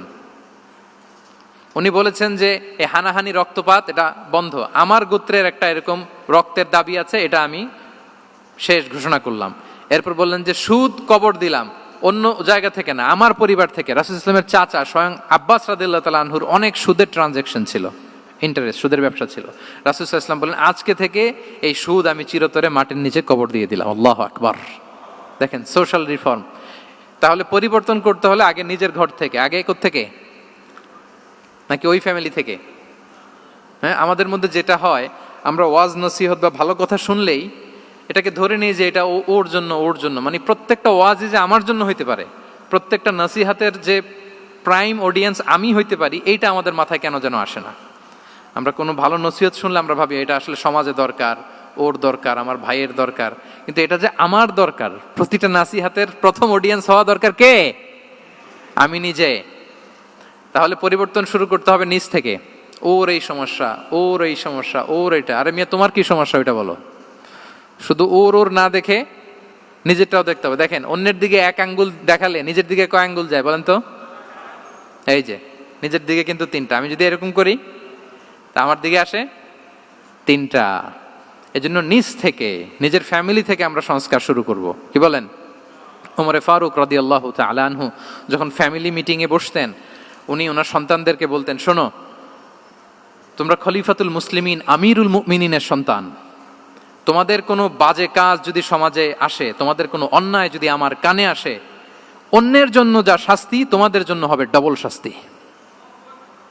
ওমরে ফারুক সন্তানদেরকে বলতেন, তোমরা যদি কোনো ভুল করো, একটা যদি হদ কায়েম করা লাগে এমন অন্যায় যদি করো, একটা হচ্ছে আল্লাহর দেয়া হদ, আর একটা হবে আমি উমরের দেয়া হদ। আমার মতো খলিফাতুল মুসলিমিনের সন্তান হয়ে পাপ তুমি কেন করলে? দেখেন অন্যের বাচ্চা কি করছে, অন্যের, আমাদের তো ওই মেয়েটার সমস্যা, ওনার ছেলের সমস্যা, এগুলো আমার ছেলের যে কি অবস্থা, আমার পরিবারের যে কি হালাত, আমার স্ত্রীর যে কি দশা, ওইটা নিয়ে আমরা ভ্রুক্ষেপ করি না বা চিন্তা করি না। তাহলে সম্মানিত সুধীমণ্ডলী, আমরা পরিবর্তন শুরু করবো কোত্থেকে? অন্যের বাড়িঘর থেকে নাকি? হ্যাঁ, কোত্থেকে? নিজ থেকে। আল্লাহ তাআলা আমাদেরকে তৌফিক দান করুক। 5 নম্বরে হচ্ছে ওপেন মাইন্ডেড। আমার প্রিয় নবী বলেন, ওপেন মাইন্ডেড ছিলেন না ন্যারো মাইন্ডেড? সবাই বলবেন, গ্যালারির সবাই আওয়াজ করে, তিনি ওপেন মাইন্ডেড না ন্যারো মাইন্ডেড ছিলেন? রাসূলুল্লাহ সাল্লাল্লাহু আলাইহি ওয়া আলিহি ওয়াসাল্লাম ওপেন মাইন্ডেড ছিলেন। যে কেউ ওনাকে অ্যাপ্রোচ করতেন পারতেন easily. He was very approachable. ছোট বড় আবাল বৃদ্ধ বনিতা ওনার সাথে কথা বলতে স্বাচ্ছন্দ্য বোধ করতো, ভয় পেত না। এজন্য সিরাতের পরতে পরতে দেখবেন, এক শিশু এসে প্রশ্ন করে, নারী এসে প্রশ্ন করে, বৃদ্ধ এসে প্রশ্ন করে, বন্ধু এসে প্রশ্ন করে, শত্রু এসে কনভারসেশন করে, সবাই এসে ওনার সাথে কথা বলতে পারতো। সুবহানাল্লাহ। এবং এগুলো উনি অ্যাকোমোডেট করতে পারতেন। কি করতে পারতেন? অ্যাকোমোডেট করতেন। ছোট্ট একটা উদাহরণ দেই, আসির আল হালাবিয়া থেকে নেয়া একটা বিখ্যাত সিরাতের গ্রন্থ। বদরের যুদ্ধে রাসূল সাল্লাল্লাহু আলাইহি ওয়াসাল্লাম বদরের মাঠে সেনা ক্যাম্প স্থাপন করলেন। কি ক্যাম্প? সেনা ক্যাম্প স্থাপন করলেন। আল হুবাব ইবনুল মুনজির রাদিয়াল্লাহু তাআলা আনহু এক সাহাবী, উনি বললেন, ইয়া রাসূলুল্লাহ, এই যে সেনা শিবির যে এখানে স্থাপন করলেন, এটা কি আপনার নিজের ইচ্ছায় না আল্লাহর আদেশে? দেখেন, সেনাপতিরে কোনো সাধারণ সৈনিক এই প্রশ্ন করতে পারে? করলে চাকরি থাকবে? কিন্তু রাসূল সাল্লাল্লাহু আলাইহি ওয়াসাল্লামের কাছে সাহস নিয়ে আল হুবাব ইবনুল মুনজির বলে, ইয়া রাসূলুল্লাহ, এই যে সেনা শিবির স্থাপন করলেন, এটা কি আপনার ইচ্ছায় নাকি এটা ওয়াহি? রাসূল সাল্লাল্লাহু আলাইহি ওয়াসাল্লাম বললেন, না, এটা ওয়াহি না, এটা ওয়াহি না, বাল হুয়া রায়ু ওয়াল হারবু ওয়াল মাকিদা, না, এটা যুদ্ধের কৌশল হিসেবে আমি করেছি। আল হুবাব ইবনুল মুনজির বললেন, ইয়া রাসূলুল্লাহ, তাহলে সঠিক জায়গায় সেনা ক্যাম্প স্থাপন হয় নাই। রাসূলের দিকে তাকিয়ে বলতেছেন যে আপনি যেখানে করছেন ওখানে ঠিক হয় না ইয়া রাসূলুল্লাহ, আপনি অভয় দিলে আমি বলতে পারি কোথায় ঠিক হবে। রাসূল সাল্লাল্লাহু আলাইহি ওয়াসাল্লাম বললেন, তাই? আমি যেটা করছি এটা ঠিক হয় নাই, তাহলে কোনটা ঠিক বলো? উনি বললেন, ওই যে বদরে একটা কুয়া আছে যেখানে পানির ব্যবস্থা আছে, ওইটার সামনে ব্যারিকেড দিয়ে আমাদের শিবির করতে হবে। তাহলে আমরা বদরের কুয়া থেকে পানি খাইতে পারবো, সারাদিন পানি খাবো, আর কাফিররা যুদ্ধে তো মারা যাবে, পানির অভাবে মারা যাবে। সুবহানাল্লাহ পড়বেন না? রাসূল সাল্লাল্লাহু আলাইহি ওয়াসাল্লাম বললেন, আরে তাই তো, তুমি তো ঠিকই বলেছো, এভাবে তো আমি ভেবে দেখিনি। আবার তিনি অ্যানাউন্স করে দিলেন যে সেনা শিবির এখানে যেই তাবু টাঙানো হয়েছে এখান থেকে মুভ করে আল হুবাব যেখানে ইন্ডিকেট করেছে ঠিক ওই জায়গায় যে শিবির স্থাপন করো। তাহলে আওয়াজ করে বলুন, ওপেন মাইন্ডেড না ন্যারো মাইন্ডেড? আমরা অনেক সময় আমাদের অধীনস্থদের কথা শুনতে চাই না। অনেক সময় অধীনস্থদের মাথা থেকেও দারুণ দারুণ দুর্দান্ত আইডিয়া চলে আসতে পারে। ইগনোর করবেন না সব সময়, আপনি দেখবেন যে তার কাছ থেকে ভালো আইডিয়া এসছে কিনা। তাহলে রাসূল সাল্লাল্লাহু আলাইহি ওয়াসাল্লাম এটাকে ইগনোর না করে অ্যাকোমোডেট করলেন। সুবহানাল্লাহ। খন্দক যুদ্ধের কথা যদি দেখি, পরীক্ষা খননের অ্যাডভাইস কে দিয়েছিল? মক্কার কোন লোক? মদিনার? কে দিয়েছিল? সালমান আল ফারিসি। বাড়ি কোথায়? ইরান, পারস্য। হি ওয়াজ পার্সিয়ান বেসিকলি। তাহলে দেখেন, সেই পারস্য থেকে এসে বললেন যে এখানে পরীক্ষা খনন করলে ভালো হয়। 5.5 কিলোমিটার পরীক্ষা খনন করে ফেললেন। 4.5 মিটার প্রশস্ত, 3.5 মিটার হচ্ছে এটার ডেপথ। পুরো মদিনার সবাই মিলে এটা করে ফেললেন। তার মানে আমি সব বুঝি, আমি সব জানি, এই মেন্টালিটি থেকে আমাদের বেড়ে আসতে হবে। এটা হচ্ছে একটা ন্যারো মাইন্ডেড পার্সোনালিটির অধিকারী, যে আমি যেটা বলছি ওইটা, এটার পরে কোনো কথা নেই, এটা ভুল। বরং আমার টিমের মধ্যে থেকে যদি কোনো ভালো অপিনিয়ন আসে সেটা আমি রিভাইজ করব। কি বলেন, পারা যাবে না? তাহলে ওপেন মাইন্ডেড পার্সোনালিটি ছিলেন রাসূলুল্লাহ সাল্লাল্লাহু আলাইহি ওয়াসাল্লাম। 6 নম্বর মাইন্ডসেট হচ্ছে অন্টারপ্রেনাল মাইন্ডসেট। অন্টারপ্রেনাল, এখন তো এটা আপনারা সবাই খুব বেশি শোনেন, অন্টারপ্রেনারশিপ, অন্টারপ্রেনাল মাইন্ডসেট আসলে অনেক কিছুর সমন্বয় হয়। 1 নম্বর, যার প্রোঅ্যাক্টিভ অ্যাটিটিউড যাদের থাকে, solution focused not problem focused. Problem সৃষ্টি হইলে ওইদিকে ফোকাস না করে কিভাবে সলিউশন করা যায় ওইদিকে ফোকাস করতেন। এরপর যে হিউম্যান রিসোর্সের ভালো ম্যানেজ করতে পারে, রিসোর্স কম কিন্তু to take the best out of this resource. অনেকে দেখবেন যে ছোট্ট জিনিসকে অর্গানাইজ করে এত সুন্দর প্রেজেন্টেশন করে, আবার অনেকের অনেক আছে কিন্তু সেটাকে প্রেজেন্ট করতে পারে না, এরকম আছে না নাই? রাসূল সাল্লাল্লাহু আলাইহি ওয়াসাল্লাম অল্প রিসোর্স দিয়ে অনেক বড় কিছু অ্যারেঞ্জ করতে পারতেন, সুবহানাল্লাহ। এবং he was a very good talent hunter. রাসূল সাল্লাল্লাহু আলাইহি ওয়াসাল্লাম একজন চৌকস ট্যালেন্ট হান্টার ছিলেন। He was a very good observer. সাহাবীদের কার কি ট্যালেন্ট এটা তিনি নোট করতেন। যার যে দক্ষতা তাকে তার ওই দক্ষতা দিয়ে ইসলামের সেবা করতে উৎসাহ দিতেন। যখনই কোনো প্রতিভাবান সাহাবীকে তিনি দেখেছেন, তিনি ইসলামের জন্য সেই প্রতিভাকে কাজে লাগানোর চেষ্টা করেছেন। একজনকে দিয়ে সবটা করেননি। আমাদের সমাজে এই একটা ভুল ধারণা আছে, আমরা অনেকে একজনের কাছ থেকে সব কামনা করি। একজন সব করতে পারে না, পারে? যারা পারেও কোনোটাই ভালোভাবে পারে না, সব পারে, একটু একটু পারে। তো রাসূল সাল্লাল্লাহু আলাইহি ওয়াসাল্লাম ট্যালেন্ট হান্টার ছিলেন, যার যেখানে ট্যালেন্ট তাকে ওই কাজে লাগাতেন। বলেন তো খালিদ বিন ওয়ালিদ রাদিয়াল্লাহু তাআলা আনহুকে আল্লাহ রাসূল সাল্লাল্লাহু আলাইহি ওয়াসাল্লাম কি কাজে লাগিয়েছিলেন? অনেক পরে ইসলাম ধর্ম গ্রহণ করেছেন, কিন্তু যুদ্ধের অভিযানে পাঠিয়েছেন এবং পরবর্তীতে তিনি সেনাপ্রধান হয়েছিলেন মুসলিম ব্যাটালিয়নের। কারণ উনি ওয়ার স্ট্র্যাটেজি জানতেন। ওনার আক্রমণের কারণে তো উহুদের প্রান্তরে মুসলিমরা প্রায় নাস্তানাবুদ হওয়ার অবস্থা, তাই না? অনেক পরে আল্লাহ তাআলা ওনাকে ইসলামের জন্য কবুল করলেন। তাহলে উনি ওয়ার স্ট্র্যাটেজি জানতেন, ফলে রাসূল সাল্লাল্লাহু আলাইহি ওয়াসাল্লাম ওনাকে যুদ্ধের জন্য কাজে লাগিয়েছেন। তাহলে সবাইকে একটা দিলে হবে না, প্যারাসিটামল 3 বেলা সবার জন্য হবে নাকি যার যে রোগ সে অনুযায়ী প্রেসক্রিপশন? খালিদ বিন ওয়ালিদ রাদিয়াল্লাহু তাআলা আনহু তিনি সমরবিদ ছিলেন, রণকৌশলী। ওনাকে বানিয়েছেন সেনাপ্রধান। আওয়াজ করে বলুন, কি প্রধান? উনি সেনাপ্রধান হয়েছিলেন। আচ্ছা, আপনারা হাসান বিন সাবিত রাদিয়াল্লাহু তাআলা আনহুর নাম শুনেছেন নিশ্চয়ই। ওনাকেও তো যুদ্ধের ময়দানে পাঠিয়েছেন না? ওনারা পাঠিয়েছেন। ওনারা দিয়ে কি করছেন বলেন? কবিতা লিখতেন। ওনার কাব্য প্রতিভা ছিল। উনি বেসিক্যালি যুদ্ধ করতে জানতেন না, এজন্য রাসূল ইসলাম যুদ্ধে ওনাকে পাঠাতেনও না। বিভিন্ন যুদ্ধে ওনাকে না পাঠিয়ে নারীদেরকে, মদিনার নারী শিশু ভালনারেবলস যারা আছে তাদেরকে দেখভাল করার জন্য মদিনায় উনি রেখে যেতেন, কারণ আল্লাহ তাআলা ওনাকে কাব্য প্রতিভা দিয়েছিলেন। ওনার এক এক কবিতা পড়লে গায়ের লোম খাড়া হয়ে যায়। You will have goosebumps, literally আপনার গায়ের পশম দাঁড়িয়ে যাবে। এবং উনি ওনার কবিতা দিয়ে মুসলিমদেরকে, সাহাবীদেরকে উজ্জীবিত করতেন। মসজিদে নববীতে আল্লাহ রাসূল সাল্লাল্লাহু আলাইহি ওয়াসাল্লাম ওনার মিম্বারের পাশে শুধু হাসান বিন সাবিতের রাদিয়াল্লাহু তাআলা আনহুর জন্য আলাদা একটা মিম্বার বানিয়েছিলেন, যে হাসান তুমি ওখানে উঠে কবিতা লিখে আমার সাহাবাদেরকে উজ্জীবিত করবে জিহাদের জন্য। আল্লাহু আকবার।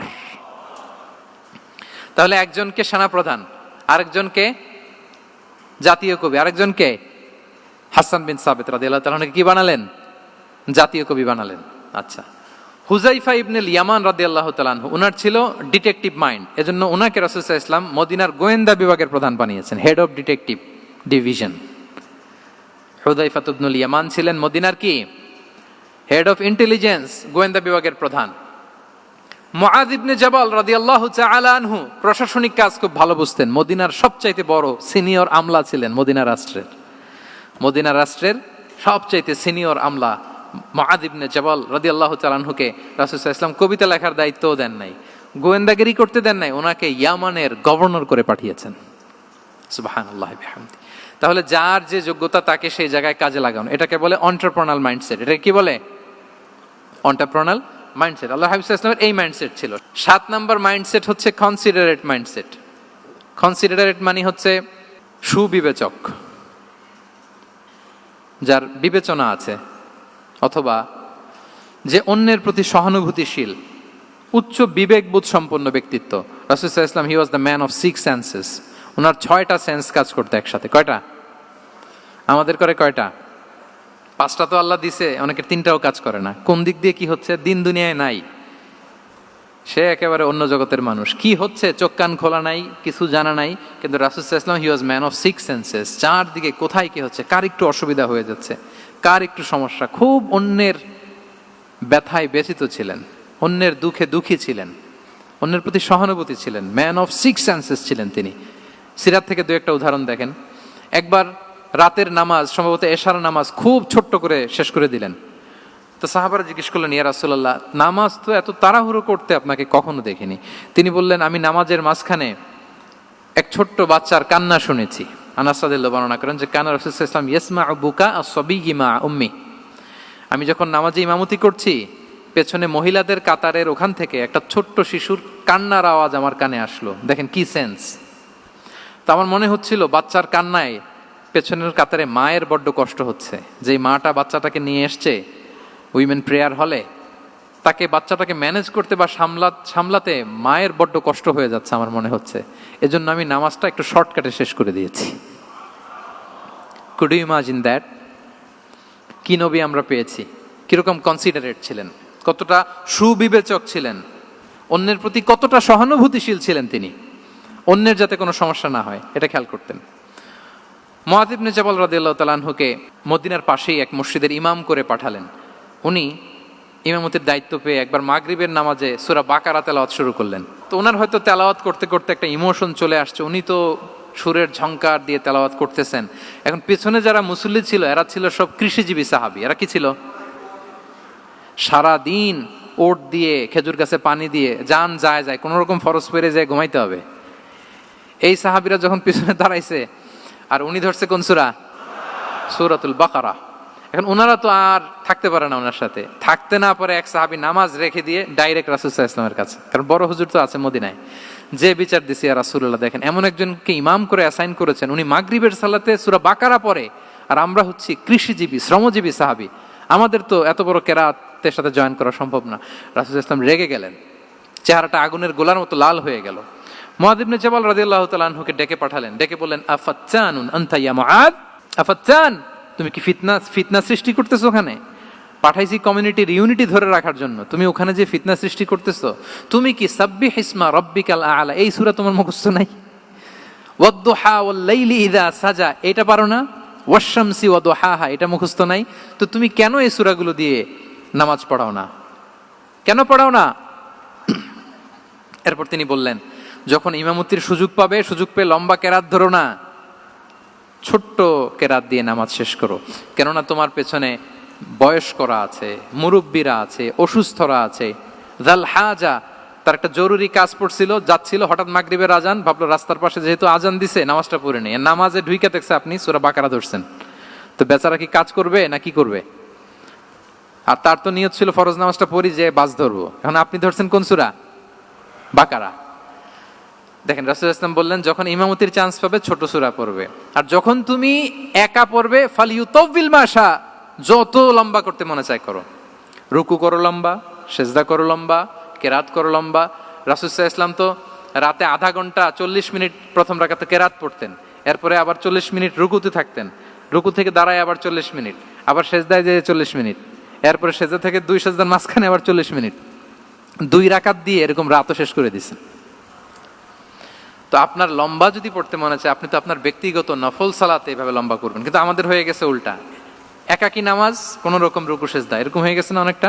কিন্তু ইমামতির সুযোগ পেলে মাশাআল্লাহ, আল্লাহু আকবার, এইবার শুরু হয়েছে শাইখ সুদাইসির কণ্ঠে এই লম্বা করে। এখন পেছনে মুসল্লিদের কি দশা ওইটা আর আমরা খেয়াল করি না।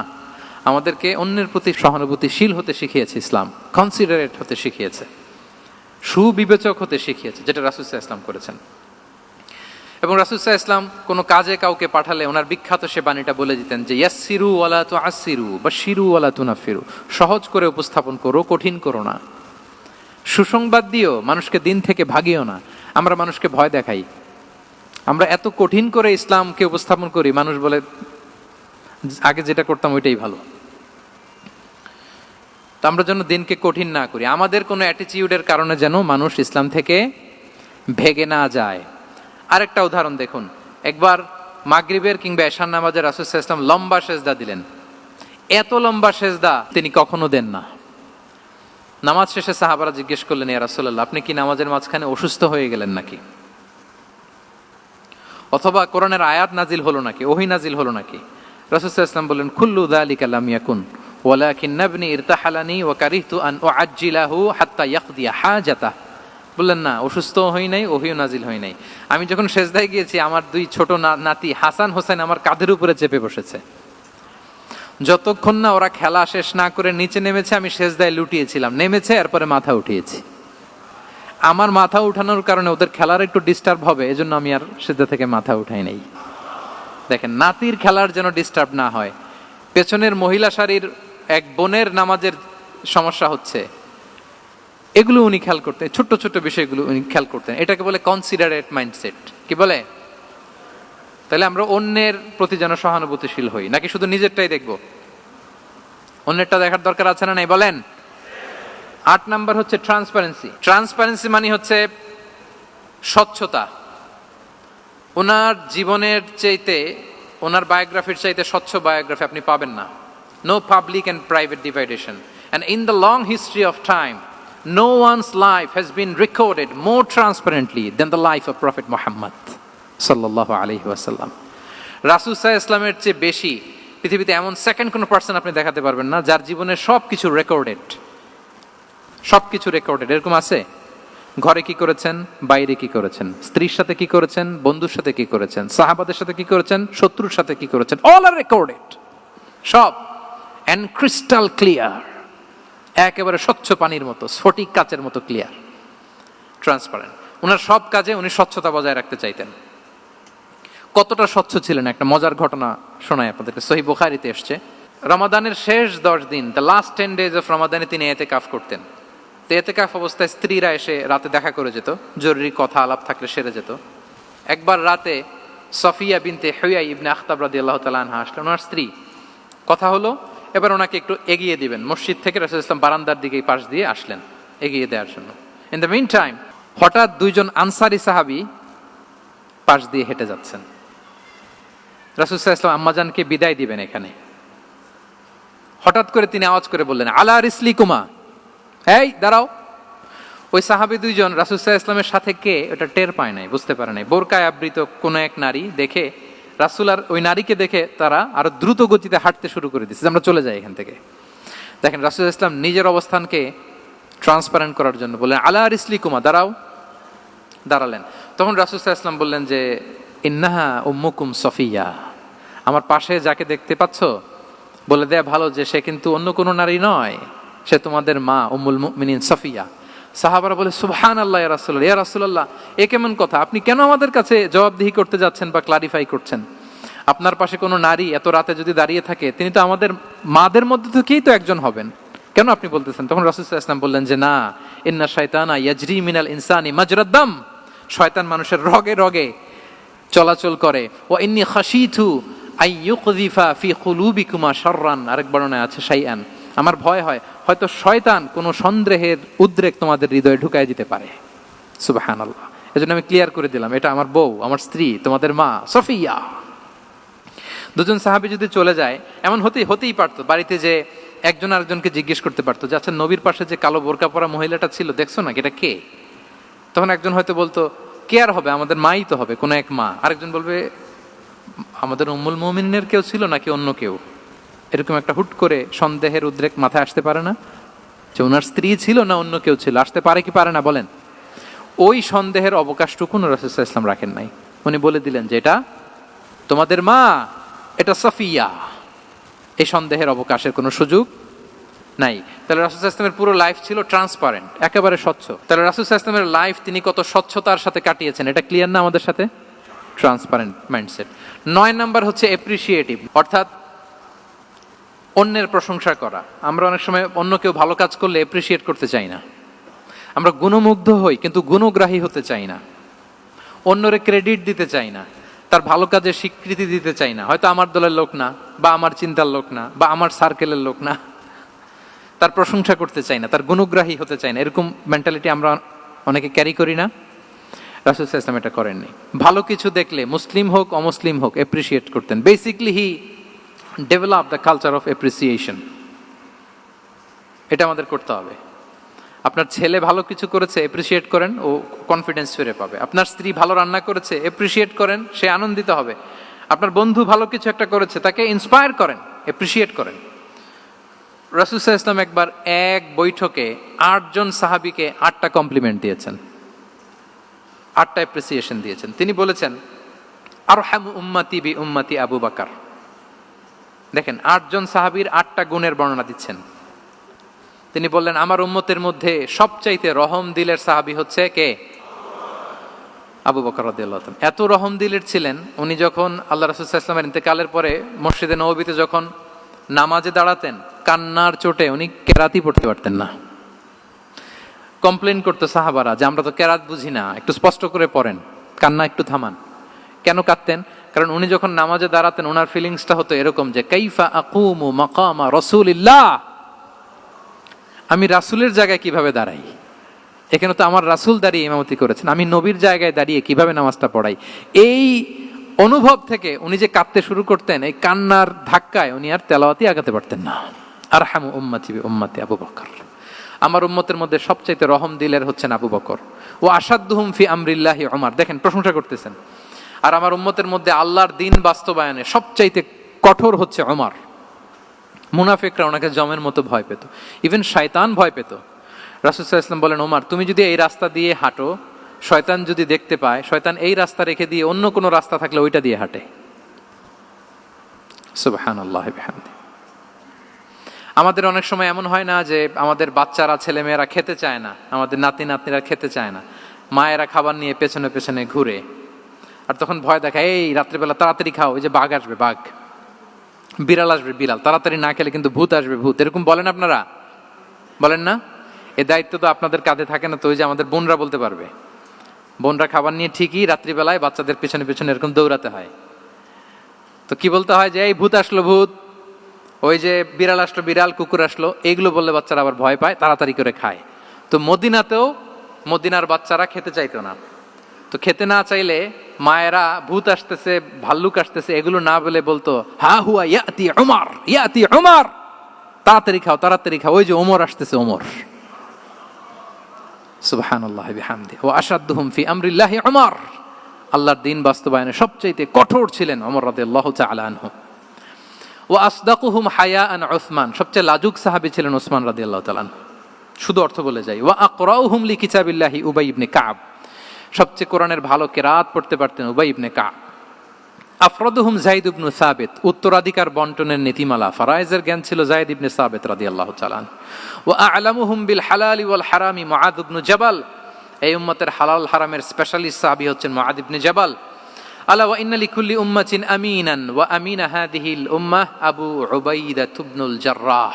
সব উম্মতের একজন বিশ্বস্ত লোক থাকে, এই উম্মতের সবচাইতে বিশ্বস্ত লোক হচ্ছে আবু উবাইদা ইবনুল জাররাহ। দেখেন 8 জন সাহাবীর 8টা গুণের কথা বললেন। আচ্ছা, রাসূল সাল্লাল্লাহু আলাইহি ওয়াসাল্লাম যখন সাহাবীদের প্রশংসা করেছেন, ওই সাহাবীদের কেমন লেগেছে বলেন তো? ফিলিংসটা ভালো লেগেছে না? হৃদয়ে জুড়িয়েছে, ইন্সপায়ার্ড হয়েছেন, মোটিভেটেড হয়েছেন। সাহাবীদের মধ্যে সবচাইতে সুরেলা গলার কণ্ঠের অধিকারী ছিলেন আবু মুসা আল-আশআরী রাদিয়াল্লাহু তাআলা আনহু। তো রাসূল সাল্লাল্লাহু আলাইহি ওয়াসাল্লাম একবার রাত্রিবেলা তার বাসার পাশ দিয়ে যাচ্ছিলেন, দীর্ঘ সময় ওনার কণ্ঠের তেলাওয়াত শুনলেন। পরের দিন সকালে বললেন যে আবু মুসা, তুমি তো চমৎকার গলায় তেলাওয়াত করো। আবু মুসা বলে, ইয়া রাসূলুল্লাহ, আমি তো কোনোদিন আপনার সামনে দাঁড়িয়ে তেলাওয়াত করি না, আপনি কি করে জানলেন? রাসূল সাল্লাল্লাহু আলাইহি ওয়াসাল্লাম বললেন, গত রাতে তুমি যখন তেলাওয়াত করছিলে, আমি তোমার ঘরের পাশ দিয়ে যাচ্ছিলাম, আমি মনোযোগ দিয়ে শুনেছি। আবু মুসা বলে, ইয়া রাসূলুল্লাহ, আপনি আমার তেলাওয়াত শুনতেছেন, ওইটা জানলে তো আমি ফজর পর্যন্ত তেলাওয়াত চালিয়ে যেতাম, হাত্তাল ফাজর আমি তেলাওয়াত চালিয়ে যেতাম ইয়া রাসূলুল্লাহ। আল্লাহ রাসূল সাল্লাল্লাহু আলাইহি ওয়াসাল্লাম তখন বললেন, লাকাদ উতিতা মিজমারান মিন মাজামিরি আলি দাউদ। হে আবু মুসা, দাউদ আলাইহিস সালামের গলায় আল্লাহ তাআলা যেমনি সুরের ঝংকার দিয়েছেন, এই উম্মতের মধ্যে তোমার গলায় আল্লাহ সেই সুরের লহরী ঢেলে দিয়েছে। বলেন এই অ্যাপ্রিসিয়েশন যখন রাসূলের মুখ থেকে পাইলো কেমন লাগবে ওনার? এখানে ধরেন আপনি কেউ হাফেজে কোরআন শেখ সুদাইস যদি বলে যে মাশাআল্লাহ মাশাআল্লাহ আনতা কারিউল কুররা, আপনাকে যদি এটা বলে কেমন লাগবে আপনার? হ্যাঁ, সারা দুনিয়া তো এটা বলে বেড়াবেন যে শেখ সুদাইস আমার রেসিটেশনের প্রশংসা করেছে, খাবার ইমাম আমার প্রশংসা এপ্রিসিয়েট করেছে। আর স্বয়ং রাসূলুল্লাহ সাল্লাল্লাহু আলাইহি ওয়াসাল্লাম যখন বলে তোমার গলায় আল্লাহ সুরের ঝংকার ঢেলে দিয়েছে, তখন ওনার কেমন লেগেছে? এজন্য আপনার ছেলে মেয়ে, স্ত্রী, বন্ধু, আপনার সার্কেলের কেউ কোনো ভালো কাজ করলে কৃপণতা করবেন না, এপ্রিসিয়েট করুন। রাসূল সাল্লাল্লাহু আলাইহি ওয়াসাল্লাম এপ্রিসিয়েশন আমাদেরকে শিখিয়েছেন। ইভেন মুখাইরেক নামে এক ইহুদি ছিল, মদিনার সব ইহুদিরা বিট্রে করেছে, কিন্তু এই মুখাইরেক নামে এক ইহুদি উহুদের যুদ্ধে মুসলিমদের পক্ষে লড়াই করে নিহত হয়েছে, সে তার কথা রেখেছে। মুসলিম সাহাবীদের শহীদদের লাশের সাথে যখন এই ইহুদি তার লাশও আনা হলো, রাসূল সাল্লাল্লাহু আলাইহি ওয়াসাল্লাম তার দিকে তাকায় বললেন, মুখাইরিক খায়রু ইয়াহুদ, মুখাইরিক is the best among Jewish. তিনি বললেন মুখাইরিক, এই পৃথিবীতে যত ইহুদি আছে এখানকার ইহুদিদের মধ্যে মুখাইরিক হচ্ছে সবচেয়ে শ্রেষ্ঠ ইহুদি। দেখেন মুখাইরিক কোন ধর্মের ছিলেন? মুসলিম নাকি? কোন ধর্মের? ইহুদি হওয়ার পরেও তাকে এপ্রিসিয়েশন করতে রাসূল সাল্লাল্লাহু আলাইহি ওয়াসাল্লাম ভুলেন নাই। তাহলে আমরা যেন এপ্রিসিয়েটিভ মাইন্ডসেটের অধিকারী হই। 10 নম্বরে হচ্ছে ফ্লেক্সিবল, মানে কোনো বিষয়ে খুব অনড় হয়ে থাকা, এটা রাসূল সাল্লাল্লাহু আলাইহি ওয়াসাল্লাম ছিলেন না, ফ্লেক্সিবল ছিলেন। আমরা অনেক সময় বলি না যে ভাই আপনি কি 9টায় আসতে পারবেন না 10টায়, বলে আম ফ্লেক্সিবল উইথ দিস, মানে যেটা বলবেন আমার সমস্যা, এরকম ইজি গোয়িং ছিলেন উনি, গো ধরে থাকতেন না, যে কোনো পরিস্থিতিকে সামলে নিতেন। ফ্লেক্সিবল হচ্ছে যে কোনো পরিবেশ পরিস্থিতির সাথে নিজেকে মানিয়ে নেওয়া, খাপ খাওয়া, নিজেকে সামলে নেওয়া, সলিউশন বের করে ফেলা, এটা রাসূল সাল্লাল্লাহু আলাইহি ওয়াসাল্লামের ছিল, এটাকে বলে ফ্লেক্সিবল মাইন্ডসেট। নাজরানের 60 জন খ্রিস্টান পাদ্রী এসেছিল মদিনায় দেখা করতে। এখন এত মানুষকে সম্মানিত মেহমান উনি কোথায় বসতে দিবেন? পরামর্শ করলেন কোথায় বসতে দেওয়া যায়। এক সাহাবী বলে আমার কাছে কিছু খেজুর পাতা আছে, ওটা বিছায়া একটা জায়গা করে ওখানে বসি। রাসূল সাল্লাল্লাহু আলাইহি ওয়াসাল্লাম বললেন না, দামি মেহমান, এটা হয়। আরেকজন বলে বিকেল বেলায় তো সূর্য পড়ে যাবে, পাহাড়ের ছায়ায় উহুদ পাহাড়ের ওই পাশে যেয়ে বসি। রাসূল সাল্লাল্লাহু আলাইহি ওয়াসাল্লাম বললেন না, এটাও তো হয় না। বলতে বলতে ওই 60 জন পাদ্রী চলেই আসছেন এই মানে বিদেশি মেহমান, ফরেন ডেলিগেশন। কি করবেন? রাসূল সাল্লাল্লাহু আলাইহি ওয়াসাল্লাম 60 জনকে মসজিদে নববীর ভেতরে নিয়ে বসালেন, মসজিদে নববীর ভেতরে বসালেন। এবং সিরাতে ইবনে ইসহাকে এসেছে যে তখন ওদের আবার ইবাদতের সময় হয়েছে, রাসূল সাল্লাল্লাহু আলাইহি ওয়াসাল্লাম তাদেরকে ইবাদতেরও সুযোগ দিয়েছেন। তাদের কিবলা পূর্ব দিকে, তারা পূর্ব দিকে হয়ে 60 জন ওখানে ইবাদত করেছে, তাদের ধর্ম রীতি অনুযায়ী সালাত আদায় করছে। দেখেন কতটা ফ্লেক্সিবল ছিলেন রাসূল সাল্লাল্লাহু আলাইহি ওয়াসাল্লাম। ফজরের সালাতের পরে ঘরে ঢুকেই আম্মা জান আয়েশাকে জিজ্ঞেস করতেন কোনো খাবার আছে? আম্মা জান আয়েশা যদি বলতেন আছে, তিনি সেটা খেতেন। কোনোদিন যদি বলতেন না ইয়া রাসূলুল্লাহ ঘরে তো খাবার নাই, তখন রাসূল সাল্লাল্লাহু আলাইহি ওয়াসাল্লাম বলতেন ফা ইন্নী সাইম, অসুবিধা নাই, খাবার যেহেতু নাই আমি রোজা রেখে দিলাম। কত ইজি গোয়িং। আচ্ছা আমরা হলে কি করতাম বলেন তো? ফজরের পরে ঘরে গেছেন, আপনি বড় সাহেব না, এবার যাওয়ার পরে জিজ্ঞেস করছেন কি আছে খাবার দাও, যদি বলে ঘরে কিছু নাই, কি বলবেন দেখি? কয়েকটা উত্তর আসুক। হ্যাঁ, খবর আছে? এই তো যদি আমরা আলহামদুলিল্লাহ বলি, that is called easy going and flexible mindset. এটাই হওয়া উচিত। খাবার থাকলে খেতেন, না থাকলে বলতেন okay I am fasting, it's not a big deal, ফা ইন্নী সাইম, যেহেতু নাই কি আর করবো, আমি রোজা রেখে দিলাম। এরকম ইজি গোয়িং ছিলেন। দেখেন his life was so simple but so special. হ্যাঁ, মুহাম্মদ সাল্লাল্লাহু আলাইহি ওয়াসাল্লাম তাহলে ফ্লেক্সিবল ছিলেন। 11 নাম্বার হচ্ছে অপটিমিস্টিক মাইন্ডসেটের অধিকারী ছিলেন। অপটিমিস্টিক, পেসিমিস্টিক ছিলেন না, মানে ইতিবাচক চিন্তা করতেন সবসময়। কি চিন্তা করতেন? আপনি আজকের এই হল রুমের কিছু ভুল ধরতে পারবেন না? যদি বলে যে কয়েকটা ভুল ধরেন, বলবেন যে এই সমস্যা, সাউন্ডের সমস্যা, ওইদিকে এটা নাই, ওইদিকে এটা নাই, এটা হচ্ছে ভুল। আপনি পেসিমিস্টিকটা ধরলেন। এবার যদি বলা হয় আজকের এই প্রোগ্রামের কয়েকটা পজিটিভ দিক বলেন, তখন আপনি কিন্তু কয়েকটা পয়েন্ট বের করতে পারবেন যে এটা ছিল একটা ইতিবাচক দিক, এই প্রোগ্রামের এটা ছিল একটা পজিটিভ দিক। তো রাসূল সাল্লাল্লাহু আলাইহি ওয়াসাল্লাম ওই পজিটিভ দিকগুলোতে ফোকাস করতেন। হ্যাঁ, come back positive, not go back negative. রাসূল সাল্লাল্লাহু আলাইহি ওয়াসাল্লামের কাছে এসে যদি কেউ বলতে, ইয়া রাসূলুল্লাহ আমি খুব অসুস্থ, রাসূল সাল্লাল্লাহু আলাইহি ওয়াসাল্লাম বলতেন লা বাসা আলাইকা তুহুরুন ইনশাআল্লাহ। ইয়া রাসূলুল্লাহ আমি অসুস্থ, রাসূল সাল্লাল্লাহু আলাইহি ওয়াসাল্লাম বলতেন আরে don't worry, it will cleanse up you from your sins if Allah wish, ইনশাআল্লাহ এতে তোমার যে গুনাহ টুনা আছে, পাপ আছে, এই পাপগুলোকে আল্লাহ তাআলা এই অসুস্থতা দিয়ে মোচন করে দিচ্ছেন। পড়েন সুবহানাল্লাহ। তাইলে আপনি অসুস্থতার মধ্যে একটু হালকা হলেন না, যে জ্বরে ভুগতেছি কিন্তু এই জ্বরে নাকি আমার গুনাহ মাফ হয়ে যায়। পেটের ব্যথায় আক্রান্ত, মাথা ব্যথায় আক্রান্ত, কিন্তু এটাতে নাকি আল্লাহ আমার পাপ মোচন করে দেয়, তাহলে একটু ভাল লাগবে না? তাহলে দেখেন একটা কঠিন পরিবেশকে রাসূল সাল্লাল্লাহু আলাইহি ওয়াসাল্লাম সহজ করতেন। অসুস্থ শুনলেই লা বাস তুহুরুন ইনশাআল্লাহ, আর কিছু হবে না, আল্লাহ তোমার গুনাহ মাফ করে দিচ্ছে। অসুস্থ ব্যক্তি দেখলেই মাথায় হাত দিয়ে দোয়া করতেন আল্লাহুম্মা রাব্বান নাস আযহিবিল বাস ইশফি আনতাশ শাফি লা শিফা ইল্লা শিফাউক শিফাআন লা ইউগাদিরু সাকামা। উজ্জীবিত হয়ে যেত অসুস্থ ব্যক্তি। আমরা কি করি? কাউকে অসুস্থ দেখলে, রোগাক্রান্ত দেখলে, ওই রোগে সবচাইতে কষ্ট পেয়ে যে মারা গেছে তার ঘটনা বলা শুরু করি যে হায় রে ভাই আপনার ক্যান্সার, আমার এক খালা ছিল ক্যান্সারের 4th স্টেজে চলে গেছিল, 14টা কেমো দেয়া লাগছে, এই যে ফিরিস্তি একেবারে ওনার দাফন কাফন পর্যন্ত। এখন বলেন ওই লোক যাও সুস্থ ছিল, এখন আর সুস্থ থাকবে? কথা বলেন, থাকবে? একটা দিব্যি সুস্থ মানুষকে যদি আপনি বলেন ভাই আপনাকে দেখতে কেমন যেন একটু রোগা রোগা লাগতেছে, অসুস্থ নাকি? এরপরে প্ল্যান করে ধরেন আপনি বললেন, উনি আবার ওদিকে যাওয়ার পরে আরেকজনকে প্ল্যান করে বলতে বললেন, বললো ভাই ব্যাপার কি, চেহারাটা কেমন শুকনা শুকনা। এরকম 5 জন বলার পরে ওই বিকেলে কাঁথা গায়ে দিয়ে শুয়ে ফেলবে বিছানায়। তো আপনি অসুস্থ এমনি বানাই ফেলছেন। কিন্তু রাসূলুল্লাহ সাল্লাল্লাহু আলাইহি ওয়া আলিহি ওয়াসাল্লাম উনি বলতেন লাবাস লাবাস আলাইক তাহুরুন ইনশাআল্লাহ, আরে সুস্থ হয়ে যাবা। এজন্য দেখতে গেলে আপনি উৎসাহিত করবেন, বলবেন আরে ভাই আপনারা তো খুব সুস্থ লাগতেছে। কে বলছে আপনি অসুস্থ? অসুস্থতার কোনো ছোঁয়াই তো আপনার মধ্যে নাই। হ্যাঁ, you are looking very fine, চমৎকার লাগতেছে আপনার, কে বলছে? তো ভালো হয়ে যাচ্ছেন। এটা বললে উনি আশা পায়। আর আপনি যদি ওই রোগে সবচেয়ে কষ্ট পেয়ে যে মারা গেল, এই ঘটনা যদি ওনারে শোনান, উনি বাঁচবে বলেন? তাহলে আমরা মানুষকে উৎসাহিত করব, অপটিমিস্টিক হব, প্যাসিমিস্টিক হব না। এবার বলুন হুনাইনের যুদ্ধে, কুইজ, হুনাইনের যুদ্ধ কত হিজরিতে হয়েছিল? 8ম। হ্যাঁ, মাত্র 2-4 জন বলতেছে। আমাদের ওই যে হাসানা ফাউন্ডেশনের একটা সিরা অলিম্পিয়াড চলতেছে, এটাতে অংশগ্রহণ করতে হবে আপনাদের। আমরা প্রতিদিন একটা করে কুইজ জানান দিচ্ছি মানুষদেরকে, একেবারে সব মুখস্থ হয়ে যাবে ইনশাআল্লাহ।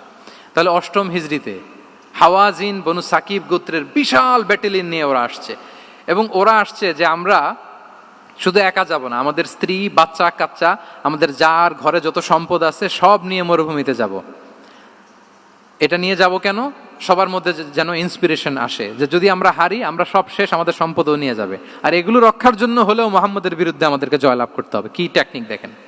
সব যখন নিয়ে দাঁড়াইছে বিশাল বাহিনী, এক সাহাবী এসে বলল ইয়া রাসূলুল্লাহ, কালকে তো আমাদের খবর আছে, এই বাহিনীকে আমরা কি করে পরাস্ত করব? ইয়া রাসূলুল্লাহ, এসে দেখুন, পাহাড় থেকে দেখুন কত বিশাল বাহিনী। রাসূল সাল্লাল্লাহু আলাইহি ওয়াসাল্লাম দেখা মাত্রই বললেন তিলকা গনিমাতুল মুসলিমিনা গাদান ইনশাআল্লাহ। আরবি যারা বুঝেন যে it will be the war booty for the Muslim community tomorrow ইনশাআল্লাহ। আরে এগুলো তো আমরা সব গনিমত আকারে ব্যাগে কইরা মদিনায় নিয়ে যাব। এই যুদ্ধে জয়লাভ করে যা আছে এগুলো উটে করে ওয়ার বুটি হিসেবে মদিনায় নিয়ে যাব। বলার সাথে সাথে সাহাবীদের সব ভয় দূর হয়ে গেল, আবার প্রাণ ফিরে পেলেন, সজীব হয়ে উঠলেন, উজ্জীবিত হলেন। তাহলে আমরা অপটিমিস্টিক হব, আমরা ইতিবাচক চিন্তা করব। এবং ইসলাম আল্লাহ তাআলার ব্যাপারেও আমাদেরকে ইতিবাচক ধারণা রাখতে উৎসাহিত করে। হাদিসে কুদসিতে আল্লাহ বলেন আনা ইনদা যান্নি আবিদি বি, আমার বান্দার নিকট আমি তেমন, আমার বান্দা আমার ব্যাপারে ঠিক যেমন ধারণা করে। আপনি যদি ধারণা করেন আল্লাহ দয়ালু, ঠিক আল্লাহ তাআলাকে দয়ালু পাবেন। এখন বলেন আল্লাহর ব্যাপারে কার ধারণা কেমন? আল্লাহ তাআলা খুব প্রতিশোধ পরায়ণ না? প্রচন্ড রাগী, আমাদের সবাইকে জাহান্নামে দেওয়ার জন্য বসে আছেন না? তাহলে কি ধারণা বলেন তো? তিনি দয়াময়, তিনি মেহেরবান, তিনি আমাদেরকে অবশ্যই ক্ষমা করবেন। এই বিশ্বাস আল্লাহর প্রতি আমাদের সবার আছে তো? এই বিশ্বাস যদি থাকে ঠিকই আল্লাহ তাআলাকে রহমান রাহিম হিসেবেই আপনি পাবেন। লাস্ট হচ্ছে রেজিলিয়েন্ট। শেষ, I am going to conclude my speech today. Resilient হচ্ছে যাকে থামানো যায় না, আনস্টপেবল। সংকট কাটিয়ে ঘুরে দাঁড়ানোর সামর্থ্য যার থাকে তাকে বলে রেজিলিয়েন্ট। লেগে থাকার মানসিকতা, টিকে থাকার যোগ্যতা, সহজে হার না মানার যে অ্যাটিটিউড, এটাকে বলে রেজিলিয়েন্ট মাইন্ডসেট। রাসূল সাল্লাল্লাহু আলাইহি ওয়াসাল্লামকে আল্লাহ তাআলা এই মাইন্ডসেট দিয়েছিলেন। ওনাকে হারাইতে পারছে কেউ? জীবনের সাথে এটা সেট করে নেন যে আমি কখনো হারি না, আমি হয় জিতি নয় শিখি। আমি কখনো হয় জিতি নয় শিখি। এই মাইন্ডসেট যদি গ্রো করেন আপনার হারাইতে পারবে কেউ? পারবে না। রাসূল সাল্লাল্লাহু আলাইহি ওয়াসাল্লাম he was unstoppable, having unbelievable সবর। ধৈর্যের পাহাড় নিয়ে, আনস্টপেবল অ্যাটিটিউড নিয়ে তিনি শুধু সামনে গিয়েছেন, পেছনে যান নাই কখনো। সীমাহীন কষ্ট আর সংগ্রামের মধ্য দিয়ে গিয়েছেন, থামাতে পারে নাই ওনাকে কেউ পারে নাই। ইয়াতিম হিসেবে জন্মগ্রহণ করলেন, পৃথিবীর আলো দেখবার আগে বাবাকে হারালেন, ছোট বয়সে মাকে হারালেন, পরে দাদাকে হারালেন, এরপর চাচাকে হারালেন। শিয়াবে আবি তালেবে জেল খেটেছেন 3 বছর। Physical torture, mental torture, life threat, হত্যা করার ষড়যন্ত্র হয়েছে। আল্লাহ তাআলা বলেছেন আজ রাতে হিজরত করো। ব্ল্যাক ম্যাজিক করা হয়েছে। লাবিদ ইবনুল আসাম, এক ইহুদিদের মিত্র, ওনাকে ব্ল্যাক ম্যাজিক করেছে। মারার জন্য খাদ্যে বিষ মিশিয়ে দেয়া হয়েছিল। বাজুর মাংস, খাসির বাজুর মাংস পছন্দ করতেন। খাইবারের এক ইহুদি নারী এই ছাগলের এই মাংসের মধ্যে বিষ দিয়েছিলেন। ইহুদিদের পক্ষ থেকে betray, treachery, conspiracy and what not, কি বাকি ছিল বলেন? ষড়যন্ত্রের এমন কোনো ধরন ছিল না যেটা তারা বাকি রেখেছে। কিন্তু রাসূল সাল্লাল্লাহু আলাইহি ওয়াসাল্লামকে কি থামানো গিয়েছিল? বলেন, থামানো গিয়েছিল? গোটা বিশ্বব্যাপী উনি ছড়িয়ে দিয়েছিলেন লা ইলাহা মুহাম্মাদুর, so nothing can stop him. আমাদের যে লক্ষ্য, ওই লক্ষ্য পানে আমরা পৌঁছবই, আমাদেরকে কোনো কিছু থামাতে পারবে না ইনশাআল্লাহ। বলেন, আমরা আমাদের লক্ষ্য পানে মানজালে মাকসাদে দৌড়ে দৌড়ে যাব।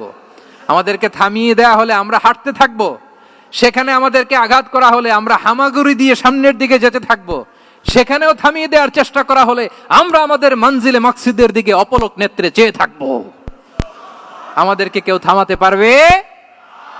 রেজিলিয়েন্ট, অনর, অটল, আনস্টপেবল, এই মাইন্ডসেটের অধিকারী ছিলেন। ফলেই তিনি লা ইলাহার বাণীকে গোটা বিশ্বে ছড়িয়ে দিতে পেরেছেন। তাহলে আমরা রেজিলিয়েন্ট হতে চাই কি চাই না বলেন? সম্মানিত শুধু মোট কয়টা মাইন্ডসেট জানলাম? 12টা। এগুলোকে আমরা নিজেদের মধ্যে ধারণ করতে পারবো ইনশাআল্লাহ। কারণ রাসূল সাল্লাল্লাহু আলাইহি ওয়াসাল্লাম আমাদের জন্য যা নিয়ে এসেছেন ওইটাই আমাদের আঁকড়ে ধরতে হবে। যেটা বারণ করেছেন ওইটা থেকে আমাদের দূরে থাকতে হবে। যে আয়াত দিয়ে শুরু করেছিলাম সূরা হাশরে, রমা আতাকুমুর রাসূলু ফাখুযুহু ওয়া মা নাহাকুম আনহু ফানতাহু। নবী যা এনেছে ধরো, নবী যা বারণ করেছে সেগুলো ছেড়ে দাও। আমরা আল্লাহ তাআলার কাছে কামনা করি আমার নবী ওনার যে থট প্রসেসকে ডেভেলপ করেছেন, ওনার যে অ্যাপ্রোচ এন্ড মাইন্ডসেটকে ডেভেলপ করেছেন, আমরাও যেন আমাদের মাইন্ডসেটকে ঠিক ওইভাবে করতে পারি। আমাদের রাসূল সাল্লাল্লাহু আলাইহি ওয়াসাল্লাম যেভাবে চিন্তা করতেন, আমাদের ভাবনা এবং চিন্তার আঙ্গিনাও যেন ঠিক সেই রকম হয়। আমরা সবাই পড়ি আমিন। তার মাইন্ডসেট হবে আমাদের মাইন্ডসেট। কি বলেন? পারা যাবে তো ইনশাআল্লাহ? তাহলে কয়টা মাইন্ডসেটের কথা বলেছি? 1 নম্বরে কি ছিল? God centric. 2 নম্বরে ভিশন ওরিয়েন্টেড। 3 নম্বরে উইজডম ড্রিভেন। 4 নম্বরে রিফর্ম সেন্ট্রিক। 5 নম্বর ওপেন মাইন্ডেড। 6 নম্বর এন্টারপ্রেনার। 7 নম্বর কনসিডারেট। 8 নম্বর ট্রান্সপারেন্ট। 9 নম্বর অ্যাপ্রিশিয়েটিভ। 10 নম্বর ফ্লেক্সিবল। 11 নম্বর অপটিমিস্টিক এবং 12 নম্বর রেজিলিয়েন্ট। এটা ছিল রাসূল সাল্লাল্লাহু আলাইহি ওয়াসাল্লামের মাইন্ডসেট। এই মাইন্ডসেট দিয়ে যদি আমরা আমাদের মাইন্ডসেটকে সাজাতে পারি, আমাদের সফলতা দুনিয়া এবং আখিরাতে কেউ ঠেকাতে পারবে? আল্লাহ তাআলা আমাদের সবাইকে কথাগুলো বোঝার ও আমল করার তৌফিক দান করুক। হাদা মা ইনদি ওয়াল ইলমু ইনদাল্লাহি আলাইহি তাওয়াক্কালতু ওয়া ইলাইহি উনীব। আসসালামু আলাইকুম ওয়া রাহমাতুল্লাহি তাআলা ওয়া বারাকাতুহু।